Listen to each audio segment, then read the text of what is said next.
TJ Duckett. Oh yeah. See, it's like, oh, remember that guy? It's just the best. Because they had Duckett, Dunn, and Mike Vick. It's nothing better than sitting around in October with the fellas and talking. Where did he go to college? You get your boys, maybe some beers if you're into that. You're watching college football. Let's just fucking name dudes who played in 2007 for the Seattle Supersonics.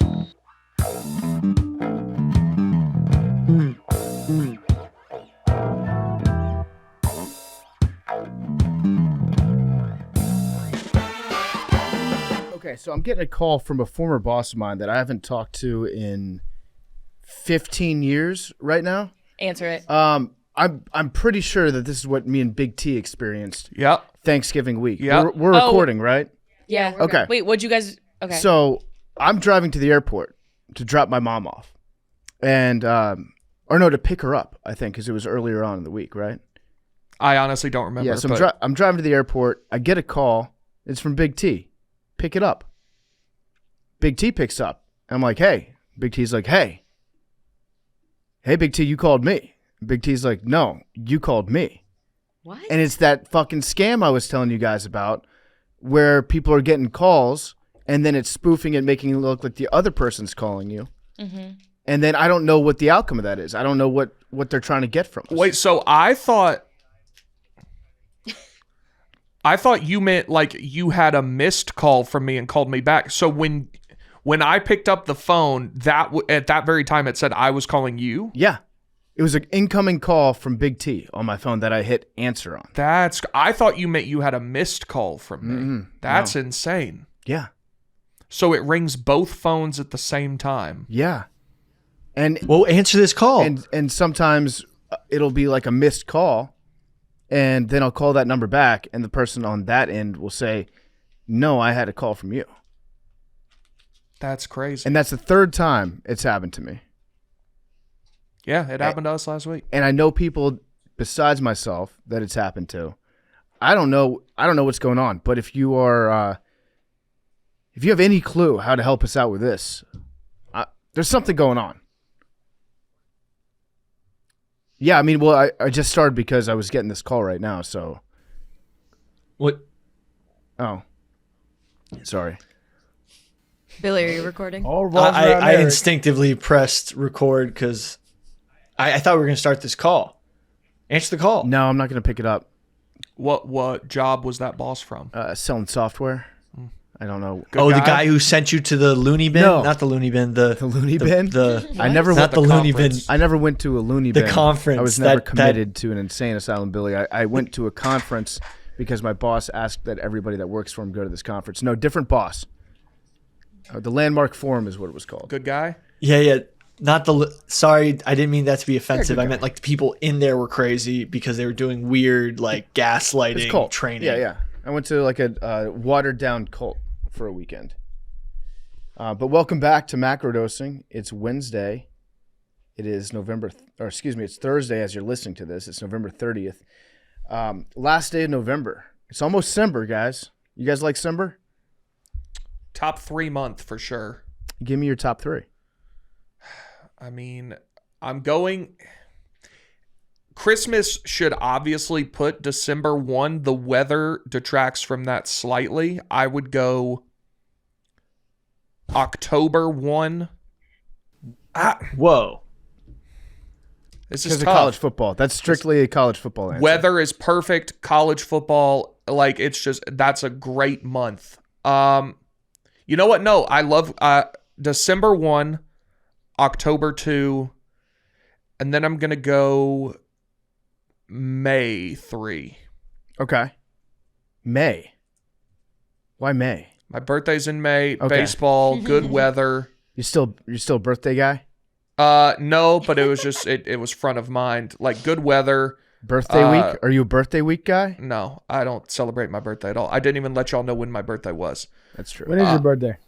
We've had this discussion. May 4th. So? Star Wars Day. That's why I hate Star Wars. Because it's still your swagger? Fucking Yeah, sound because like it wasn't a fucking- thing until like one of 7 them or white 8 girls years that wear ago. Uggs. That's what you sound like. It's still my birthday. Fuck out of here. No, it's bullshit. You know what, Arian? Well, because it wasn't always a thing. Arian's right. This sounds like a big Halloween weekend type play, except for your birthday. That's the fakest of news that you've ever purported. That's why I was saying October's your favorite holiday, and you're not even like the earmark October holiday. You're not a big fan of? It has nothing to do with holidays. Halloween's not even a real holiday for children. Shut up, Scrooge. You go ahead and dictate in our hearts what a holiday is. Fuck out of here. Do you want to get to the list? Of holidays? Yeah, let's get to the list. So I can shit on it. We are in that kind of twilight zone between Thanksgiving and Christmas where nothing gets done, and it's one of my favorite times of the year. Wait, this time for you is the time of year that nothing gets done. Yeah. No, like no one's like, there's no like, oh, nothing's gonna finally get done take a because break. Christmas is coming. Billy's definitely like, well, like this is a great time of year because it's just a built-in excuse for not doing your job. There was like a 10-second pause, just waiting to see who was gonna say it first. All right, so I have my list of things to stop saying. Can we get to that in just 1 second? Yeah. Because I've got something for you, Big T. Oh yeah, the gift. Yeah. I got Big T a gift over the summertime, and I just haven't brought it into the office yet. We're waiting to get the studio set up, but I think this would be perfect behind you. I ordered, I think it was like $300 worth of just dumb shit signs to put on the wall behind my desk. You know, the Live, Laugh, Love ones. I got, I think, 3 separate Live, Laugh, Loves, a bunch of like sarcasm pictures, a bunch of pictures of cats talking about coffee. Yeah, just basically like a 45-year-old woman's home goods wet dream in my office. But I found this one sign online that I knew that Big T just had to have. I think it'd be good for the studio. Big T, I got this for you. I want to see what it is. I'm so excited. Thank you. This is a great gift. Yeah. Show the camera. What does it say? Read it. Yeah. It says, warning, does not play well with liberals. We're going to find... I think I can put it right here between these Sports Illustrateds. Okay. Thank you. That's a great gift. Yeah, you're welcome. That's a good gift. So good. So funny. That's good stuff. That'll be up next week. That is so good. All right, so Big T, you have created a list. I'm very excited to hear this. This is a list of things that you should stop saying after you turn 23. When you turn 23. Okay. The first two and there's the big 3, and then there's 4 more that are secondary. 2 of the big 3 we discussed last week. The impetus of this list was Halloween weekend, which every time I hear it from a 27-year-old just makes me want to, it's horrible. The second one was Darty. So Halloween weekend and Darty, those are 2 of the big 3. The third of the big 3. Billy's taking that last one personally. Yeah, I can imagine. I haven't darted in a long time. It was just like just a fond memory. Oh, I've never heard it used as a verb either. That was even worse.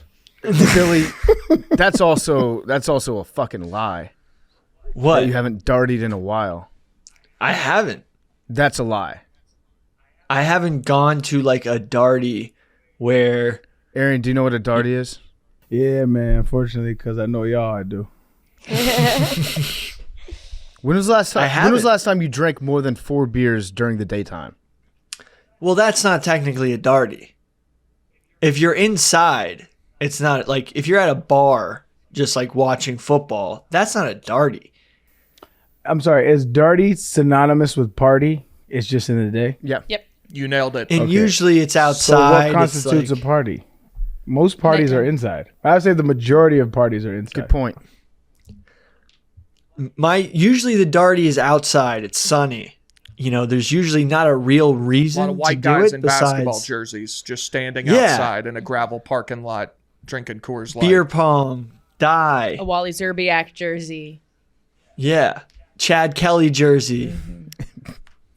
You know, the kind of party where somebody's wearing a Chad Kelly jersey. Yeah. Maybe you're waiting to whip out your Toronto Argonauts Chad Kelly jersey and it sees the daylight. Grey Cup champs. Yeah. Wait. Comb overs or hats. Bucket hats. Comb over inside the hat. Wait, the Argonauts, it was the Alouettes, not the Argonauts. Wait, let me check. Billy, what's the difference between like does it have to be in the summertime for it to be darty? It sounds like you're talking about like one specific party that you went to, and now that's no, the it darty. can be at any time. It can be outside. It can be in the cold. I don't know. It's just like it's not like going to a bar and watching college football and drinking isn't a darty. And There's no like real metric. It's just the vibes you get. it's just like usually it's on grass. It's in a backyard. So y'all, if you're listening, It's in a driveway? if you're wondering if you're at a darty or not, there's no real way to tell. So just hit up Billy, show him the scenery, and be like, "Is this a darty or no darty?" I And have a he'll way give to you the tell. answer. If you Yeah, think tweet at me and I'll tell you if it's a darty or if not. you think women and or people of color would feel 100% safe there, it's probably not a darty. That's a good way to gauge. I don't know if we can. My leave that darties in were or all not. inclusive. Okay, number 3 on the list, third of the big 3, Yeah. pregame. Okay. If Hell no. if you're 28, you're Dude, like, oh, dude, we're no. going to Timmy's for the pregame. Then we're hitting the bruh. bar. Hell no. Pregame is an all-time where we pregame it. Which I don't It's not a pregame pregame. anymore, but- You're starting. You're just starting the drinking. You're not No, pre-gaming. that's not true. You pre-gaming, then you get to wherever you're going. That's when the drinking starts, bro. Then there's overtime. Oh, I've never heard of this. This may need to be on the list. Yeah, then there's overtime. Then there's double OT sometimes. Are you serious? Usually there's some Yeah, is that extracurriculars afters, involved. jail? If you go Posties? if you go to double OT, there might be some PEDs involved in that Okay. one. Okay. Yeah. All right. Well, yeah. So those are the big 3: Halloween weekend, darty, and pregame. Those are your main 3. If you're 29, if you're 30, and you use any one of those, prayers up to you, my brother. I have not used pregame in a while, but I would not look sideways at somebody for saying pregame. I'd just be like, Especially if you haven't in a while. You know what I mean? yeah. Like, you get a group of us around, you know what I'm saying? Older gentlemen, 30-year-olds, and we like plan this weekend out. Say we go to Vegas, right? A bunch of the homies in Vegas. We all chilling. We go to the hotel. Like, all right, hey, let's go pregame somewhere and let's go hit up the spot. Now you bugging, Big T. It's a bad one. Bad call. I'll Bad. tell you what. Pre-gaming is economical. True. Yep. If somebody Pre-gaming is how you get drunk cheap. if somebody told me like we're gonna pregame someplace, to me, that would just get me ready for a big night. That's telling me it's gonna be a fucking barn burner tonight. Right. Okay. Well, I'm glad y'all are, lovers of the pregame. Fourth, this is not a word. This is just a phrase. You may hear several variations of it. Hey, bro, can I hit that vape? If you are asking for a hit of someone else's vape in your late 20s, stop that. Stop doing that. Mincy's in his 40s, and he still does that a lot. Okay. Well, Donnie, this is the list of things to stop saying when you turn 23. He did on this very show several times. But That's I, right. to I hit remember your that, vape? actually. to Mincy's credit, I don't think he ever said, "Hey, bro, let me hit that vape." I think he just like pointed at it and then made a noise. Okay. He signed it. Yeah. Fifth, the word dart in reference to a cigarette. Oh, I don't know about that because you got to think of cool words for cigarette. Dart is a pretty good one. I don't agree. It's cool if you're 19. I also think that that cigarettes have different nomenclature depending on what part of the United States you come from, because not many kids call them cigs or cigarettes. Heaters. Yeah. So, Arian, from you've lived in several different places. When you were growing up, what were cigarettes called? I don't remember hanging out with like anyone that smoked cigarettes on the regular. So there was never like we used to call them cancer sticks. That's literally what we used to call them. We used to be like, "Yo, get the cancer stick out of here, bro." Like niggas smoke BDs, blacks, I don't know, joints, blunts. They smoked anything, but niggas would not smoke cigarettes. I know niggas do, but I just was never frequenting around cats that smoke cigarettes. I never really. So it was never in my nomenclature. I don't know. Billy said heaters. That's a good one. Yeah, I actually never. No one smoked cigarettes until people came back from abroad, and then they were all smoking cigarettes. Yeah. Biffs is what they call them in Liverpool. And Biffs is good. Yeah.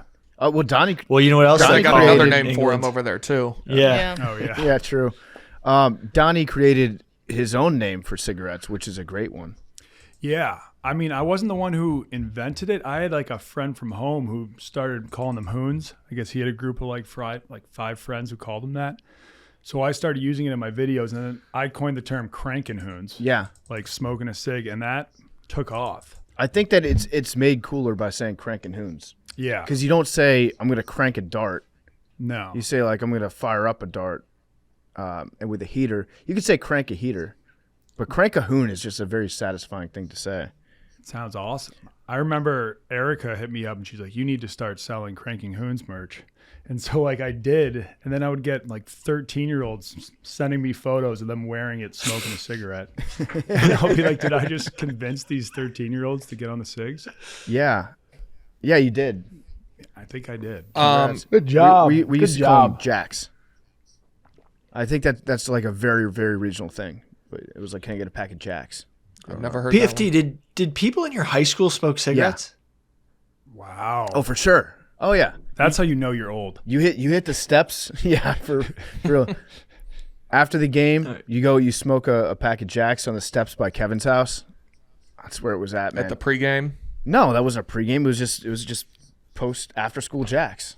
Right. I didn't really smoke in high school. I started smoking a little bit when I got to college, but yeah, there were a lot of people in my high school. You could even go like on break at my high school and smoke outside if you were 18. That sounds like That's the thing you've said that makes you sound the oldest since I've known you. Yeah, I didn't want to say it. Yeah, I didn't want to say that sounds like I was like in high school in the 80s.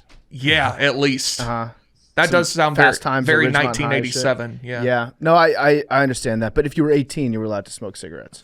That's sick. You just had like a designated area that was far away from the cafeteria. Interesting. Yeah. a teacher comes out. That doesn't smell like cigarette smoke. What are you smoking? Oh, so I mean, there were a couple teachers that would occasionally smoke cigarettes with the 18-year-olds. That's sick. Now that's cool. Yeah, That's cool. Is that cool for who? The kids. Yeah, not for the teacher. Yeah, no, that teacher should reevaluate the way they're doing things, but Right. for the kids, that's cool. Yep. This next one, Madeline is I going don't to know, have man. to help I was explain. cooler as a senior than a lot of them fucking faculty. So I don't know, bro. That's what I'm Maybe they saying. caught you know what I'm saying? I'm saying like maybe the teacher was like, "Hey, you a cool little dude, man. Fuck these motherfuckers here, bro." Okay, feel I that. see what you're saying. Madeline is going to have to help explain this next one because I was asking her and Mackenzie for, terms if they knew any that I would hate. And this one I had never heard of before, but Madeline explained to me. And if you use this term after college, you are for sure a fucked up individual. So, Madeline, if you would take it away. It's called borging. What? Does anyone know what this I is? spell it. Oh, come Spell on, it. Big T. This Borging. Okay, wait, we're wait, so wait, we know wait, we wait, struck wait. gold. Let Mad Dog explain what it is. I want to hear it from her words, not from Billy's words. But before you explain, can you spell it? BORG is a Borg, Okay. and then borging. See, I'm a Trekkie. I'm a Star Trek fan, so that has a totally different meaning. I have never seen Star Trek, so I don't know what that means. Borg But borging. Okay, go ahead. Wait, what's borging in Star Trek? I was about to nerd the fuck out. The Borg is a collective of people, and they're like it's unstoppable, and they a Borg and they're is just also like, unstoppable. They're one collective mind, and they go around civilization to civilization, just trying to assimilate everybody to their culture.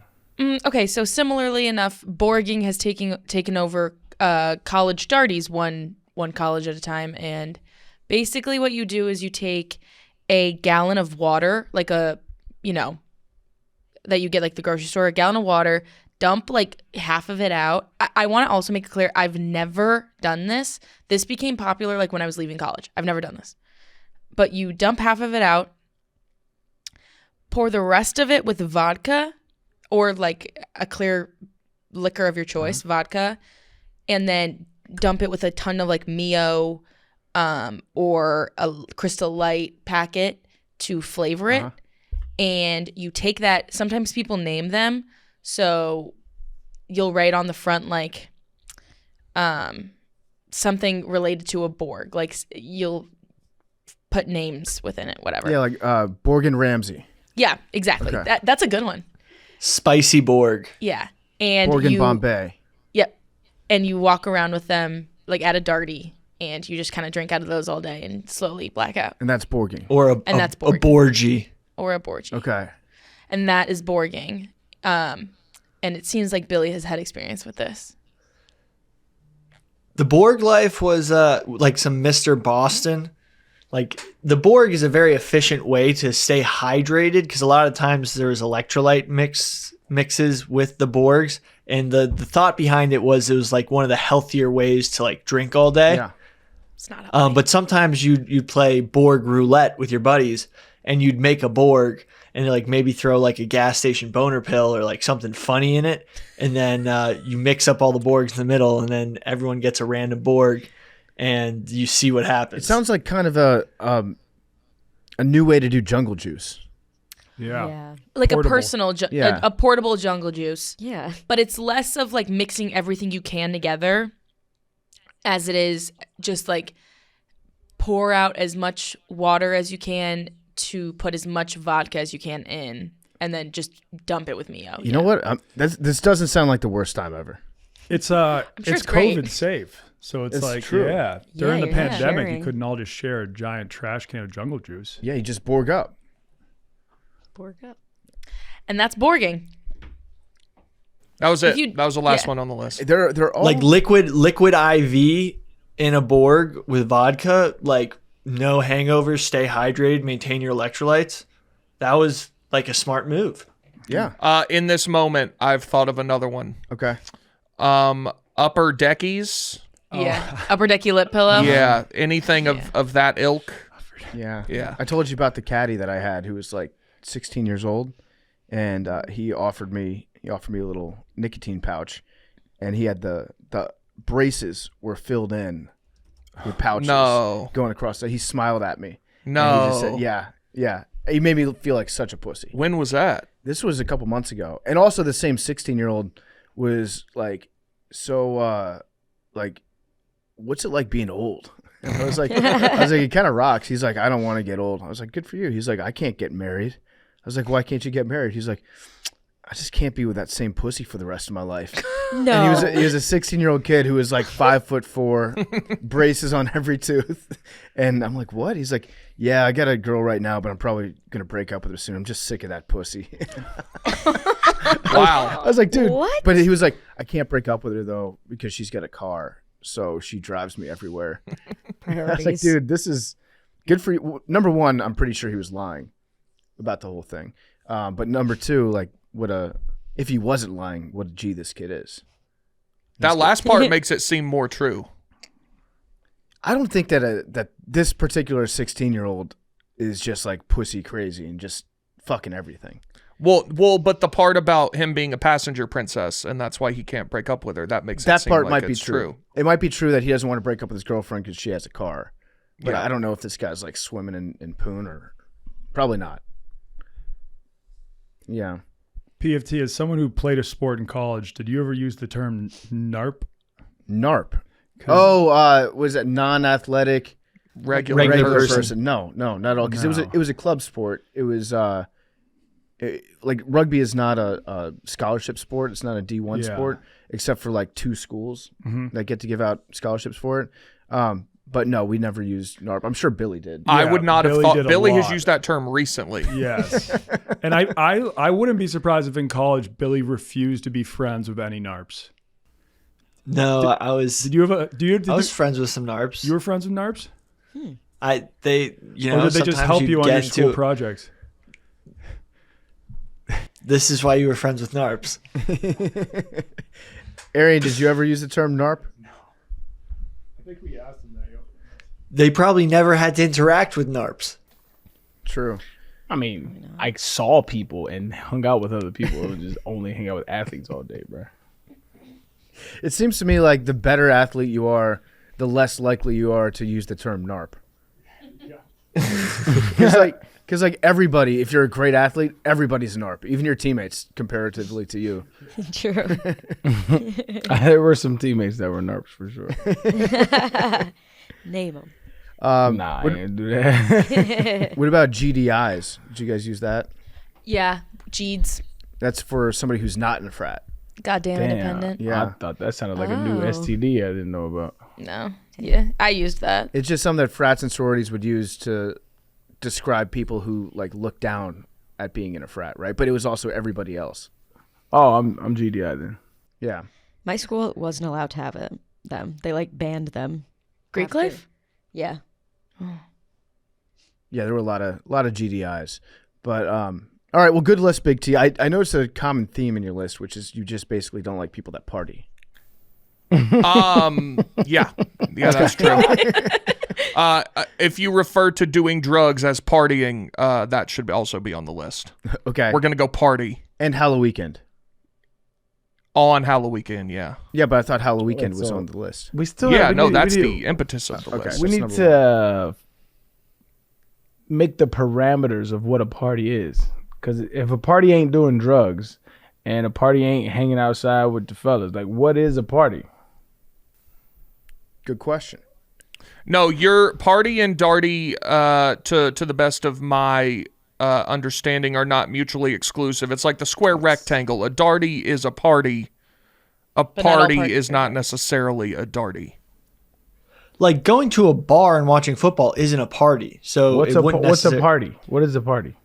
I think it's got to be more than maybe 8 people or 10 people, and you have to be doing a fun activity, which most of the time is drinking. But I'm not trying to say like I think sober people can party, Yeah, right? you can party. Yeah. You can party. I think if conversation is is like the central focus as opposed to watching something on TV, I then don't know, that's a man. party. I think y'all are bugging. The Webster's definition says a social gathering as of invited guests at a private home for conversation, refreshments, entertainment. So even if it's not a private home, it could be like a public place, and as long as you have conversations, refreshments, entertainment, it's a party. Yeah. I think the exclusivity part is big. Or invites. Yeah. Yeah. You can also just have an open party, open door party. Yo, guys, I'm throwing a party. Anyone can come. A block party. Yeah. Well, that's an OC. What is that? Open crib. That's on the God. list. That's on the That's- list. Add it. Okay. No, Yeah. but Make that, that shit up. okay, but Make that shit dates up. that dates back to like high school. I haven't used OC. I live in an OC. There's no parents. Yeah, I just Open said crib. that. Open crib. Open I've crib. never heard that. You guys Billy never saying heard of crib OCs? should not This be shit used up. like You're that. making Crib this might shit be up. on the list. Okay. Yo, come over. I got an OC. You No. never said that in No. your entire life. No. I do not believe you have ever said that to anybody. I swear, like people would say it like I was your the friend OC in high guy. school. No, I wasn't the OC guy. I live in an OC. There's no parents in my house, so it's an open crib. Like But like permanently? that was a term Anybody in can high come school. I in never. and work out. Yeah, sure. No, like the OC was used in high school, like when your parents were away or someone else's parents were away and you wanted to throw a party. It was an OC. Like, yo, he's got the OC. We're going over. Never heard of that. Never heard Maybe of it it. was but a localized I'm term. glad that Billy's the one that described it to us. Just hearing Billy say open crib. Sorry to everybody who just dumped us from their Spotify year most listened to because of that segment. I'm pretty sure there's people out there who use OC, and I haven't used the word OC since I was 18. So Until now. yeah. I've got some beef with Billy. New segment alert. How about that? Beef with Billy. Ooh. I kind of like this. good This one. has a lot of promise for a recurring segment. Beef with it Billy. sponsored. I was alerted to this morning by our friend Donnie. Donnie's joining us today, and I wanted to bring it to your attention here, Billy. Here's a text that I got from Donnie, not but an hour ago or so. Did Billy ever tell you that he got a DM from a fan offering you a free El Camino? What? And I said, no, what? What the fuck? I wish I had known about this. So apparently there's a dude whose father-in-law is extremely wealthy and wants to send me an El Camino with subs, going as far as to ask what color I would fuck with for the El Camino. no. And Billy fucking didn't way, think Billy. to forward this across my desk. I'm just saying, wouldn't this guy, if he was serious, also DM you? And then He if probably you don't check his wanted DMs to- like Yeah, that. PFT probably gets a Follow- lot of DMs. I don't know if he gets to check them all. I check my Right. DMs occasionally, and it's become much harder to send a DM because I think on X you have to like follow the person, or I don't know the rules. Elon changes them every week, but it's harder to send a DM on X now, so I don't really check them that much. But Billy, I got offered a free car, a free El Camino. I thought he would have DM'd you as well, and also that was the first time I saw it. Well, hold on, though. Well, why would you tell Donnie but not PFT? So, all right. Because the person in question, The person in question reached out to me and said, hey, I heard you and Billy are thinking about going back to Africa for Uganda's next game against Kenya. I had offers to play D1 football, ended up playing D1 baseball. But I would love to help. I've been a football player my whole life. I could help ref or coach. And he was completely serious about coming to Africa. He still may. And so I let Billy know who this guy was. And he was like, oh, okay, this guy has been sending me crazy DMs for the past few years. And then he sent me an example of the DMs. They weren't that crazy. One question was just... No. I sent you the if you scroll up. Because This guy's probably cool guy, but I think he sends stuff to get attention. Like to catch your eye, and I think the free El Camino is one of them. But so I know like there's a lot of stoolies out there. Some of them, probably talk a lot of game and can't back it up. But there's a lot of stoolies that actually like have offered me crazy things, and they've been 100% serious about it. I know a lot of them have been like super helpful to Donnie too when he's traveling. Yeah, And yeah. Some of the people that have been to those places give you recommendations, and Yes, and like if we met up with a bunch of them in Qatar, and they were wonderful people. Yeah, I would say 98% of the time I've only had positive experiences with stoolies. And just knowing, like, for as long as I've known PFT, he's wanted an El Camino. So I feel like you at least have to test the waters, see if this guy's serious or not. And yeah, there's a good chance he might not actually be able to send him an El Camino. The fact that he's asking me what color I fuck with. Yeah. Billy, this is a task that's on your shoulders right now. I want you to reply to him and say cherry red. No, just reply to him and say, yes, PFT would be interested. How can we get the ball rolling on this? I'll take one too. If he has another one. I mean, you got Just the thing is, that was so colorful- outlandish. It's colored so lot outlandish, full of but El Caminos. that's not something... boy want to take one? I don't think you would randomly lie about having a father-in-law who's a Chilean billionaire. That's such a random thing to make up. So he's probably telling the truth. I don't know how many El Caminos his father-in-law can get a hold of, but Tell him I want purple. I'm very interested in this. So let's make it happen. Chilean So this- billionaire. That's fire. So Yep. is this how he's going to get out to Nairobi? Does he have a PJ too, you think? no, I don't think so. But maybe he'd be able to afford the flight. Me and Billy have had 3 stoolies reach out, being 100% serious about wanting to help us win and come to Africa. And I'm like, we don't have the budget to fly you out, but like, if you're willing to make the trip, we'll take all the help we can get. Yeah. I talked to Big Cat yesterday about Billy's list that he sent over. Billy has a wish list that he's put together to help outfit the Ugandan players with better equipment, bunch of footballs, some ball bags, things like that, whistles. And Big Cat and I have agreed we're gonna buy the stuff off the wish list. So you guys are supporting part of my cheesesteak on these trips. We're gonna give you the cash for it. Actually, we'll just buy the stuff. And so Billy, if I buy it, it's gonna be sent to Uganda. No. You could just have that sent to us and we could carry it out. Yeah, that's why the big bags are also on there. Gotcha. Okay, I was wondering about those. So we're just gonna buy those out. Yeah. We got to beat Kenya. All right. Yes. Yes. Singular focus And- beat Kenya.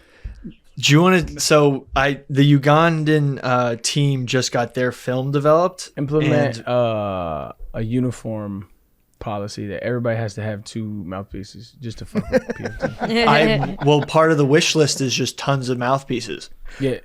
So it's this is how we do it in the States. We wear 2 for swag. It's what it is. 2 with the ones that dangle down with the whole mouth protector. Yeah, Those- the pacifier Yeah. mouthpiece. Those are very expensive. Like $8. The dangle ones, like Yeah, they're like $8.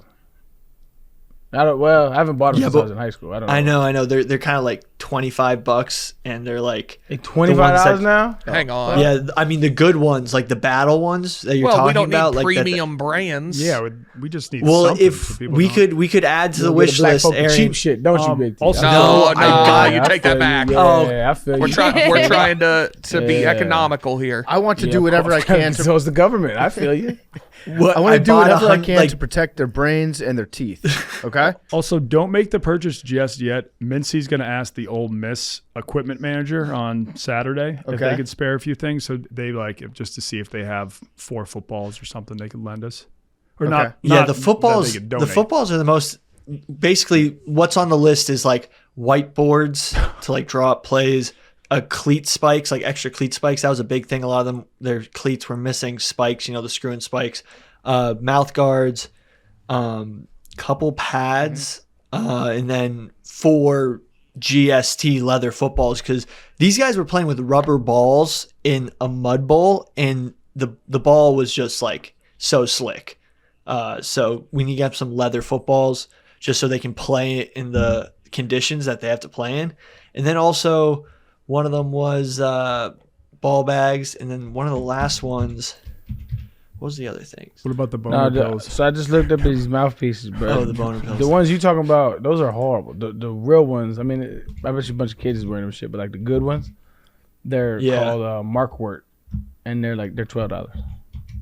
Oh, I'm looking at them too. I kind of want to buy some of these. There's some like Mama, this one's for you is on there. This one has like a bomber print on it. One says beware of dog. What do you mean a bomber print? Like that's on a that's plane. sick. Yeah. I would No. rock 2 of those for sure. I think we need to do a show wearing some of these. So the pass fire one's cool. The battle ones that hook onto the face mask, they're $16. But the thing is, we need to buy like 100. So like we got 100 mouthpieces for I think around $60. Wait, how many people are on a team? Well, the thing is, a lot of like the mouthpieces get lost. That's if you And buy cheap ones. The ones I just sent you, you just literally clip them on the thing and you put him Yeah. in. Well, there's also the element that you have a lot of guys switching helmets. Take the mouthpiece off. Tell them to take the what the fuck? That's a very No, easy. that's why they each get their individual mouthpiece, Yeah, I agree. but not the ones that clip on.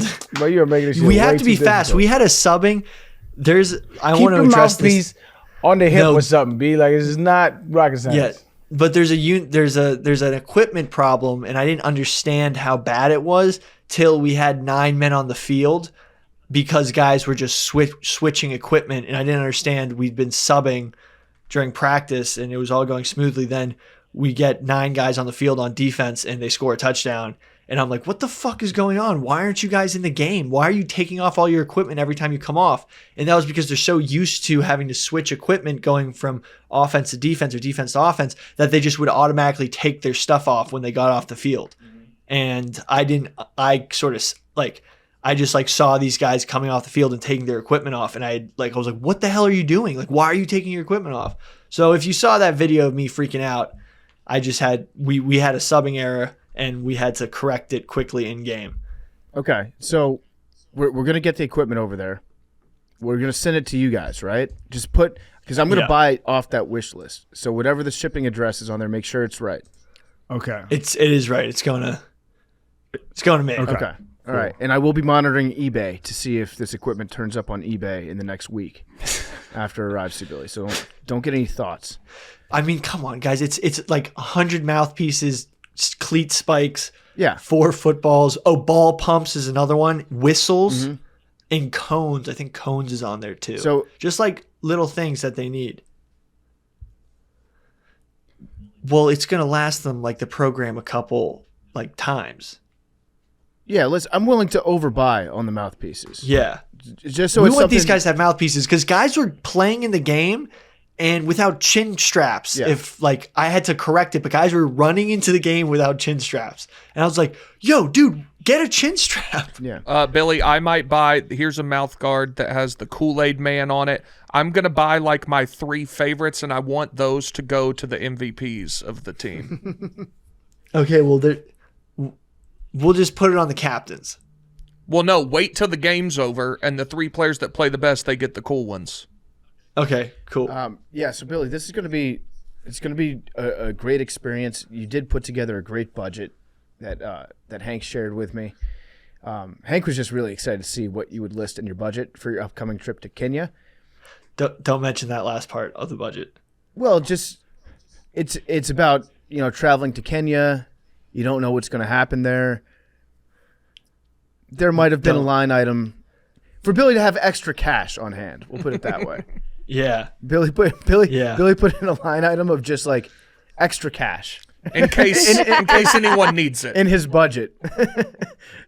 So yeah, that was Emergency fund. emergency cash money for Billy. DM. I had Quigs make a great meme about Billy returned to Africa. You can throw it in the pod because no one will be able to see it on my phone. But it's a scene from Inception. I'll play. PFT makes a short cameo as well. That's one of my favorite movies of all time. Rewind me. Scrub it. No. There you go. That's one of my favorite movies of all time. Yeah. All right, I got it. God, we should walk away from this. Hold on. If I were to do this, if I even could do it, I'd need a guarantee.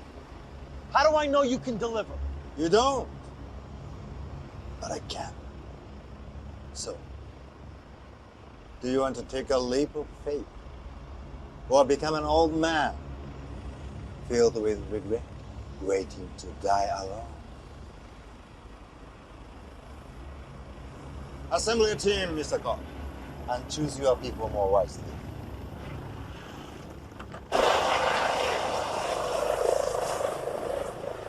That's great. I can't wait. We're gonna beat Kenya. But the most important thing that we're bringing to Kenya is refs, because honestly, I just sent a video to the group. The footage, some of the footage has come out, and this is a video of Kenya's second touchdown. So we lost 14-0, but the first touchdown was because we had 9 guys on the field due to equipment issues, and this is the second touchdown. And I just want you to watch number 29. Maybe we could put this in, but number 29 jumps the snap on Kenya, kicks the football before it snapped, and then they pick it up and run it for a touchdown, and no one has any idea what's going on because they didn't call the false start when the guy comes in, jumps the snap, kicks it out of the center's hand before he snaps it. That looks like a nice jump on the ball to me. It's like Troy Polamalu. Not when you kick the ball before it snapped. Okay, well, we're going to get that straightened out. Also, Billy, Yeah. again, that's not the most important part. The most important part of this trip is maybe using your all-pro coworker to help you put in some plays that will work with this offense. Arian, has Billy reached out to you? Nope, not at all. I did reach out to you. No, you didn't. You. I'll read You the gave exact. me an excuse as to why you didn't use me. No, I said, hey, what would work? What? Well, I'll pull up the text right now. Please do. All right, but Billy, you need to make a formal offer to Arian to be offensive, at least offensive consultant. I will. Here, let me send. I sent you all our plays. I said I legit had to start from scratch. They didn't have a playbook. Whoa. Yeah, read before that though, Billy. Yo, send me y'all's playbook. I sent you the playbook. The real problem is I'm having is defense. We have zero film on Read Kenya. before that, Billy. Yeah, I see what you're doing Okay, now. I'm not. Scroll So up. I'm scrolling up. This is what we have. Uh-huh. We are sending each other risk of myocarditis after sequential doses of COVID-19 vaccine.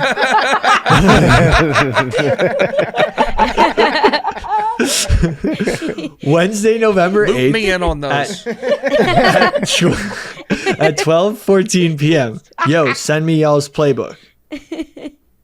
No, That's all I have. Hold on, Unless did it you- didn't. Did you Unless delete it didn't go something? through Hold when on. I was in Uganda. Hold on. When you say y'all's playbook, which team's playbook? Wait, so when did you say? Oh, so it must have been in the group chat then, where you were like, "Hey, sorry," or you apologized because you listened to the pod and you Oh yeah, apologized. no, for that it. was after. That was after you said, "Yo, send me y'all playbook." Then I sent you the playbook, and then I said, "Yo, I don't think I know more than football than you." Yeah, that I was just didn't okay. know. So it was a mix up. Okay, so Yeah, so what I I said was send me a working with. playbook when I was on the pod, and then you sent me the playbook, and then you listened to the pod, and then you apologized. Yeah. That's what So- we're talking about. All right. I sent you the playbook, and I was just wondering. So we finalized the playbook. It's. I don't want the Kenyans to figure out where it is because they might hack it. But I'll send you the Michigan current football? playbook. Kenya Stallions over there? Look, after the Kenyans won the game by literally kicking the ball before it could be snapped and moving the chains so we could never get a first down, I'm taking every precaution. I was too naive. I had no idea when I coached up the guys. No, I'm not going to repeat it. But we're on to Nairobi. We're bringing American refs. Some of them are stoolies to help out, and we're holding a conference for referees of both Ugandan and Kenyan referees. And I think we're going to have a much better outcome. Wait, when did you say what would Has work? the conference been confirmed? Are you actually holding this conference? Yes, I spoke to the head of Kenyan football. Okay. And he said that he could provide us a space before the game to hold a Review conference. the rules. Billy, I'm proud of you. I'm proud of you for spreading football and doing your best. I really am. So I have confidence in you. I want you to use this very valuable resource that you have who wants to help you in Arian Foster, who is quite literally one of the best running backs of this century. No. So I sent the playbook to the entire Eric. group. I mean, it's true. That is facts, yeah. You were really fucking good, and you played a lot of football at the highest level. And for Billy to not use your mind in this would be insane. Yeah. No, I 100% need Arian's input. And it's like I could talk No. to Will Compton, but his career was not nearly as impressive as Arian Foster's. Yeah, we don't want Will. I mean, this guy, we're talking about the fourth best AFC South running back of the 2000s. I mean, that's Wait. That's I'd really say good. Absolutely. No, off my come on. nuts, That's fucked up. Hop off the nuts, bro. Wait, rank your Who AFC are the South other running teams? backs. Edgerrin James is pretty good. oh man, he might be fifth. I didn't. So Are you talking about of the 2000s? 2000 to 2009, or I guess Arian. I played Yeah. 1 So year. from 2000 to 2019. I mean, Chris Johnson rushed for 2,000 yards. That was in 2008. Yeah. Eddie George. I didn't even play in the league when he played it. Eddie did most of his work in the 90s, But he right? played into the 2000s, I think. I played did. 2009. I wasn't even in the league when Eddie was in the league. I know. I'm not. this has gotta be I said so- of the 2000s. And then I know this is- Like 1 year in the Maurice 2000s. Jones-Drew. You'd put MJD over Arian? You put close. dude, what? No, he wouldn't. It's a joke, guys. Come on. Derrick Henry. Oh fuck. He keeps sliding. Oh no, dude, come on, stop. Longevity. Arian, who you got? Derrick Henry or Arian Foster? It depends on what. What are we talking about? Running the football. All around back. I would choose me all day. Eddie George wasn't that great from 2000 on. So. Derrick Henry can't 2000 run in he was short great. yardage situations. His legs are too long. I wouldn't say all that. I just feel like if I don't sustain the injuries that I have, like I have a Hall of Fame career and it's not even close. I mean, I was on pace. It was the pace I was on was like it was like me and then even the Edgerrin James that you were talking about. Me and him was like the top. It was I had 5,000 plus all-purpose yards. Let me talk my shit a little bit. Mm-hmm. I had 5,000 plus all-purpose yards faster than anybody in the league history. I think maybe he had gotten me, and I didn't play my rookie year until the last 3 games. And they didn't use me well either. They didn't start throwing me the ball. Think about this, PFT. You know running backs and you know ball, right? I had back-to-back 600 receiving yard seasons and a Kubiak offense, so they were all checkdowns. It was all yak. Yeah, they didn't use you in like the swing game, screen game that much. Yeah, Ever really. And so it was like, oh, yak. And so it's like, and Cool back then didn't throw to his running backs. And I had back to, come on, okay. I would say if we're ranking AFC South running backs of the 21st century, Yes. I would say Arian and Chris Johnson are probably the 2 best. Yeah, that's not even close. Who would you put one? I mean, I'll still go me. And that's my dude. Don't get me wrong. Hold on. I need to look at his already stats severed from a the other relationship years. with an NFL friend of mine. Don't clip none of this shit. This is just for people who listen to this podcast and can understand and can take nuance. Because now me and Chris Long, You called him a narp. No, I didn't. I just Did you call him a narp? Y'all said no. I just said like there was levels to careers, and he agreed. But like I just don't think you like hearing that type shit. And it's I think he was a very good player. Like, and it just came off wrong. I had to apologize. But anywho, honestly, they're very similar. Johnson 4.5 yards per attempt, Arian 4.4. Johnson 55 touchdowns, Arian 54. Mm-hmm. Well, I know you hate that stat. I know you hate that, but I'm only using that because he played 50 more games. So it's a worse stat because I know. All right. But like he's gonna have more yards than you because he played 50 more games. Well, not only that, he played with Vince Young, right? So the year he played, he ran for 2,000, and this is why I hate like comparing people in general because all the context matters into why people like so like when you play with a running quarterback and you play with 6-man boxes, 7-man boxes, right? Mm-hmm. And where they have to account for that quarterback, and Vince Young could throw, and so like I had a static quarterback, and we ran it predominantly between the tackles. Like the entire offense was predicated off of the run, so all of our passes set up our pass game. It was all play action, right? And so like it's a very different feel. Like they don't have like workhorse running backs like that anymore. Even how they use Christian McCaffrey right now isn't how they use me, right? Like I had like 25 carries a game, like, and and he is a third down back though, but they split him out some. Like so, it's just a very different contextual thing, which is why like I'm pretty sure if Chris Johnson or MJD or Adrian Peterson, if anybody you ask them the same shit, they gonna feel like they the best. Like I'm just pleading my case. I obviously do, right? But like you have to feel like that. Yeah. In order to survive in those kind of like environments, you gotta feel like you the best to ever walk. And I did. I would love to see you in Kyle Shanahan's offense like right now. That would be sick. It would be fun. There was a time like so when I was with Bill O'Brien, that was the funnest I had in the league because he would split me out. I was running option routes against linebackers, and I was dogging them. I used to tell Cool, I was like, Cool, there's not a linebacker in this world that can cover me. And I meant that shit, and there wasn't. Mm-hmm. The reality is you guys were all the 0.001% of football players ever. Yeah, and that's why it's hard to have these conversations publicly, because how I feel about NFL athletes or professional athletes in general is the preface of it is like, yo, I think you a dog for even being in the position that you're being. I think you're an amazing athlete. But then when you start talking about the nuances of it, that's when, people getting their feels and shit. But that's why I kind of say, I won't argue with like people on Twitter anymore. I learned my lesson with that shit. I think about football. If I'm being honest, Arian, close your ears. I would put Arian number 1 over Chris Johnson. If I'm being honest. Arian 4 Pro Bowls, Chris Johnson 3. Chris Johnson had that amazing season, and he was fast as shit.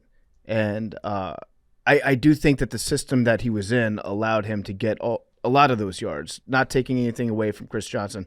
I'm just saying like he was put in position, especially in the passing game, and especially like how they used him to be a dynamic threat at a different level for that one season, maybe 2 seasons. Where he was just like the best. But if we're talking pure talent factored into it, athletic ability, I think I would put Arian over Chris Johnson. I also think Arian's way more elusive because he's never been hit by a bullet. Okay. Wow. Okay, Billy. Bad joke. Where would you MJD third? I want to talk about a filter system for you, Billy. Right? Let's just talk about this for a second. I think you should say the joke in your head, and if you laugh at it 3 times in a row, go ahead and let it fly. But if you I laughed at it 3 times in my head. There's no way you did this. If you laugh at it 2, and then the 3rd time you're like, if there's ever an on 1, 2, or 3, just keep it in. Tuck it in. I love this. I love it. Arian, you just described to Billy like your filter system is a brain.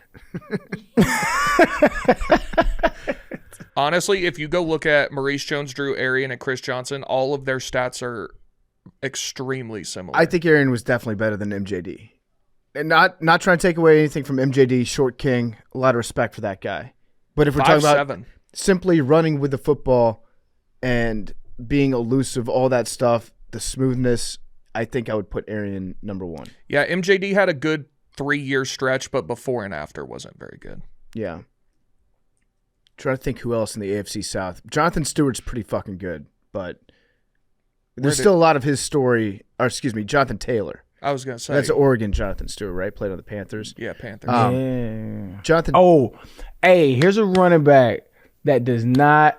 He never really carried the load like that, but to me was one of the smoothest runners to ever touch the ball, dog. D'Angelo Williams. This motherfucker was so nice, dog. And like, I just don't think the team that he's with, on top of, a few injuries here and that, like, he was one of the smoothest runners the NFL has ever seen, but just gets nowhere near the credit that he deserves. That motherfucker was bad. I used to love watching him, dog. Like, as a fan of like runners, he was, to me, some of the top of the tops. D'Angelo Williams, what college? I'm shit with this. God damn it. We played It's good practice for the dozen. Fuck. I want to say Pitt, but I don't think it's Pitt. No. Oh, that's shady. D'Angelo Williams. Think general same area of where you Oh, went no, to college. Memphis. Yeah. Memphis. I know that. I knew that too, 'cause I played against him. I couldn't think of the goddamn name. Yeah. Yeah, I thought that's why criminally you might know underrated. that. Carolina was also one of the first to do like lean heavy into running back by committee, where it was really not really committee, but two. It was Jonathan Stewart, D'Angelo Williams, and you never knew who was going to get the carries any week. If you were a fantasy football owner during that era, you would always choose the wrong one. Like week in, week out, you would never get it right. He was really good. He played for the Steelers too at the end, right? D'Angelo Williams? D'Angelo Williams. Yeah. So other AFC South running backs. Yeah, Jonathan here's a Taylor, funny story. Really good. But, Here's a funny story. I was a rookie. And I had got hurt in training camp, right? And this is right before I got put on practice squad. But you in the NFL, this is why I don't understand why dudes get caught with the NFL drug test, because they tell you when they're going to test, right? Usually within a couple months, and then you pass it and you can smoke weed for the rest of the year. So anyway, I had already tested, and so I had got hurt, and so the team's playing somewhere else, and so I didn't travel with the team during the preseason, and so I'm sitting in a hotel room, I'm smoking weed, I'm just enjoying my day, and I saw a highlight of D'Angelo Williams. And I think he was at Steelers at that time. And he had this run. And I was like, I don't think I can play in the NFL. I can't do that. Like, it was unreal, dog. It was a funny story. Yeah. But did you emulate D'Angelo Williams? Nah, he was more like I was more of like a slash. Like, so I try to get upfield. He was just very like smooth, like, I don't know. I love his game. Shout out to you if you're out there, fam. Whatever you're doing, hope your dreads is still amazing, flowing. Hope your skin is glistening. Hope your family's well. Hope you good, fam. What a touching moment. Yeah. Oh wait, Arian, me and Mackenzie had a question for you, and I forgot to text it to you yesterday. What's that? Was your quarterback ever Matt Leinart? Yeah, it's the homie. What do you do you like him? Yeah, it's my guy. Love him. We were just his wife was in a show that me and Mackenzie watched, and we were like, I didn't really know who he played for. I just know he's an analyst now. So he was like, and I saw that he played for the Texans when you did. Yeah. He's not like. So he played for USC when they had that run with Reggie Bush, and Reggie Bush was like a phenomenal athlete, right? And then him dating Kim Kardashian put like, them being in LA. Him then dating Kim Kardashian put them in like a superstar stratosphere that is like kind of unheard of for football players, especially right out of college. And then he was the number one pick, right, man? Like, I don't think he's that kind of guy. Like, he's not like the superstar. Like, he's just a regular cool ass cat. And he kind of struggled in the league, so it kind of like probably fucked with him a little bit. But my interactions with him have always been good. When I was filming Draft Day, we had to do this thing like the press run, a little press junket, where like you sitting there and then like people come in and just interview for like an hour or two. Right. I think he was actually working with like TMZ or something like that. He walked in, I was like, "What the fuck is you doing here, bro?" It was pretty cool though. Yeah, he's always been a good dude, man. Really, really cool cat. I just wanted to know. Which show are you talking? Are you talking about The Mentalist? No, she's in Make It or Break It. She's big on TikTok now too. Yeah, that's where I figured y'all had gotten that from. Yeah, well, because Mackenzie and I were talking about it and how she makes TikToks with him all the time, and I've heard his name through like just football stuff, and then isn't he on like Fox? Yeah. Yeah, and so I like knew his name from that, and then me and Mackenzie were curious. I was like, I wonder who he even played for, and then it said the Texans, and I was like, wait, that, and I knew that the Texans had like a lot of quarterbacks. If he don't get hurt, we fuck around with a Super Bowl that year, because Matt Schaub got hurt, and then he was our backup, and he was a very solid quarterback. But then he gets hurt, and we down to our third string, which is T.J. Yates, and he was a rookie, and it's just hard for a rookie in that situation. It was a Super Bowl team. We had like top 3 run game, top 3 pass game, top 5 defense. We were unreal. We had Mario Williams, J.J. Watt, Brooks Reed, D'Amico Ryans. It was crazy. We were stacked, and we just were on our third string quarterback. T.J. Yates, what college? North Carolina. That's correct. What high school? Well, what the fuck? You gotta be I don't know what high school. I know he's from Marietta, Georgia, so it's probably the Marietta or Sprayberry. That's a local. I was like, come on, bro, you tested me with that. I know he's from Marietta. Being a sports fan is so weird. Bro, preschool did this nigga go to? Arian, I don't know if you like this. There is nothing better than sitting down with the fellas and just naming random athletes from like 2002. Let's fucking go. Let's fucking go. This is gonna help us. And it is fun. It is fun. I've done this before. He went to Pope High School in Marietta. Okay. All right, let's do it. Fire them off, Big T. Let them go. Do you want to do a certain sport, or we're just rapid fire? Let's stick with football. Okay. And then maybe we can go to basketball, because basketball, there's not a lot of, like, you know what I'm saying, a lot of one and dones there. So like the memory bank gets foggy. You feel me? Mm-hmm. Okay. T.J. Duckett. Oh yeah. See, it's like, remember that guy? TJ, it's just the best. Because they had Duckett, Dunn, and Mike Vick. It's nothing better than sitting around in October with the fellas and talking. Where did you go to college? You get your boys, maybe some beers if you're into that. You're watching college football. You're like, let's just fucking name dudes who played in 2007 for the Seattle Supersonics. Yeah, and you say, hold on. So you say a name, and then you have a conversation off that name. Yep. And then you talk about other players, and you're like, "Oh yeah, and that guy too." Can we just make this a new podcast? Can we start a podcast just naming dudes? Yeah, I think that's a great idea. Dudes and naming dudes. Dudes rock. Yes, you should. And do it's this. actually great. I would watch that shit, or like put it on in the background just for like it'll help me with the dozen. Yeah. Right. I was gonna say. I think I don't know if we've talked about this like minute spoiler, but like. When PFT's gonna start doing Twitch streams in the near future, we just get Big T on the Twitch and just start naming random guys, and then in the chat, everyone's naming random dudes, and then Big T's like, "Oh my god," that would be fun. Yeah, that's T.J. Duckett was a great one. Yeah. Well, hold on. Where did he go? Such a satisfying name. I have a. Where did he go? Where did he go? Are you asking where he went to college? Yeah, I don't know. I don't know. I thought we were just naming players. He was definitely he was on the Falcons. I could do. And we then could do. He was on the Redskins for a while too. Yeah, I just know him from the Falcons. I don't know where he went to college. I want to know. He went to Michigan State. Oh. Michigan State. Okay, Donnie, who's your guy? My favorite name is Tabucky Jones. Tabucky Jones. Yeah, I don't even know if you guys. He might be before your time. No, I remember Tabucky. Hey, bro, I got a great game. He helped a great game. Win the past. We do this with movies. We used to do this on buses on trips with movies, right? So we'd be like, I would name a movie, and you would have to name another movie with one of the characters in the first movie and another movie. This could be great. Right? All right, so this is what we do. This we do. You like just like that. You say T.J. Duckett. And I gotta figure out what his college is. Yes. But if I don't know, I'm out. I love this game. But I have to name a player from his college. Yes. That's fine. Well, the problem with that is. What's the problem with it? You're going to be stuck on one college. No, but if you do pro teams, well, okay, you could do college or professional. So okay. So that's the liaison. Yes. You do.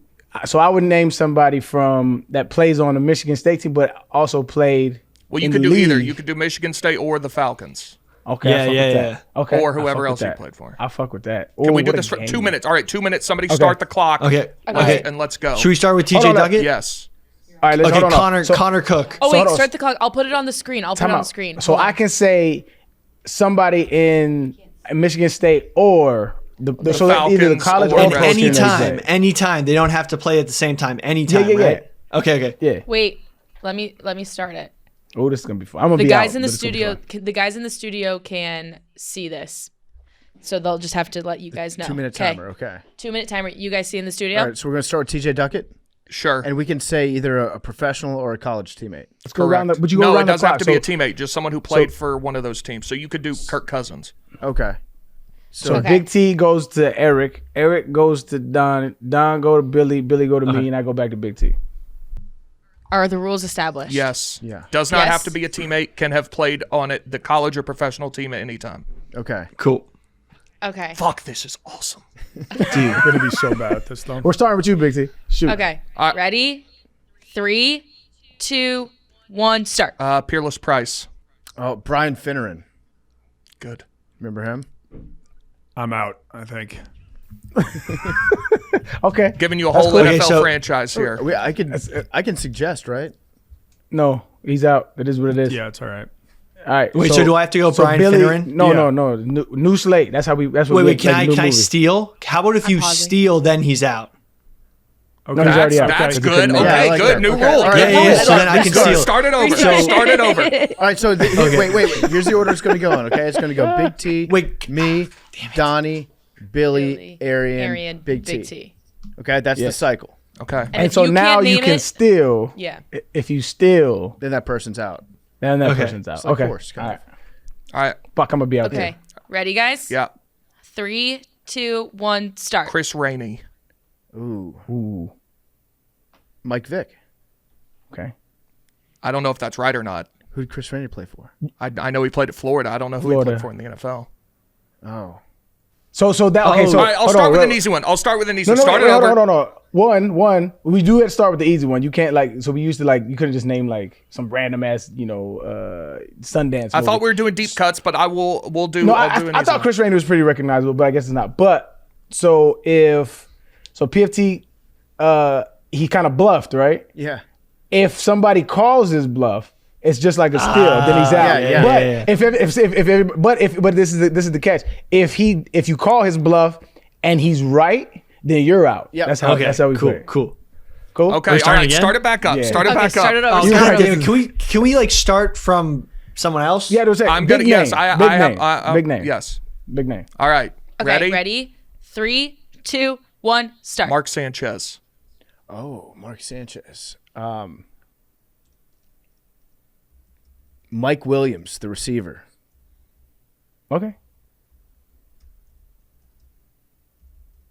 Remember him? He tried to go to the draft. Yeah.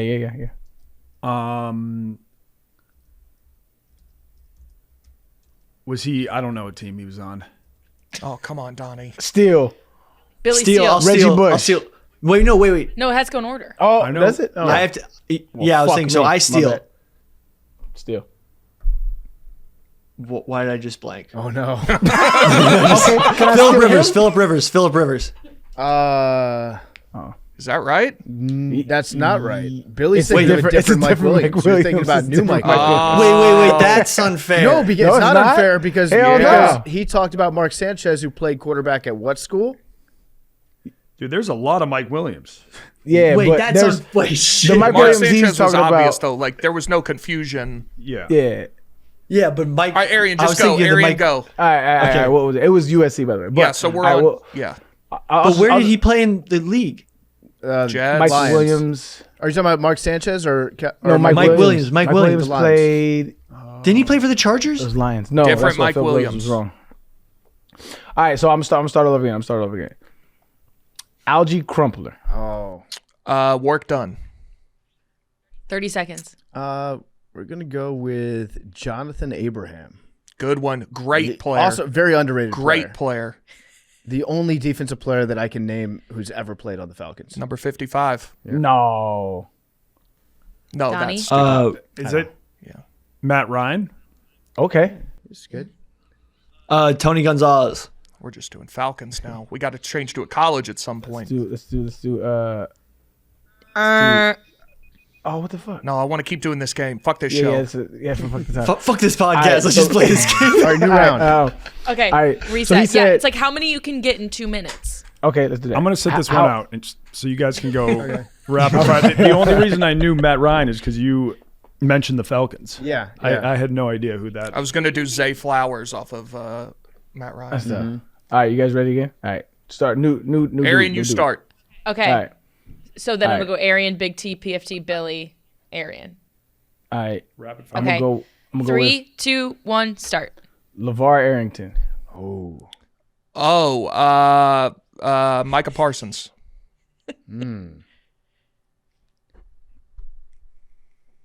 Just gonna say I'm gonna say Deron Bland. I don't know who that is. Oh, he's on the Cowboys. I know who. Oh, the pick six Oh, guy. PT, you keep giving Oh, shit. the answers. Okay, wait, to wait, the wait, next dude, we're you one. just going, gave we're the going. answer. That was my fault. That was my fault. Billy. Dak Prescott. Okay. Ooh. Fuck, I don't know his name. All right, let's go. Dat and Win. Who? Dat and Win. You don't know Dat and Win? Dat and Win. No. I know. Oh, Big T might be out. I guess so. I don't know Great who that player. is. Steal PFT. Great player. Dat and Win. Steal. Okay. Well, I'm okay. I'm a CD Lamb. I'm guessing he's on the Cowboys. No, Okay, it's- yeah. All right, CD Lamb. So I'll take it to college on this one, and I'll go with. Actually, it's a double dip. It's a college and professional.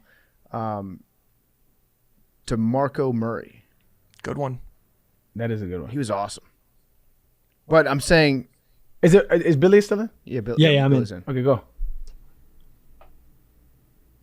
I'm gonna go with fuck. Baker Mayfield. Okay. Okay. All right, I'm gonna go with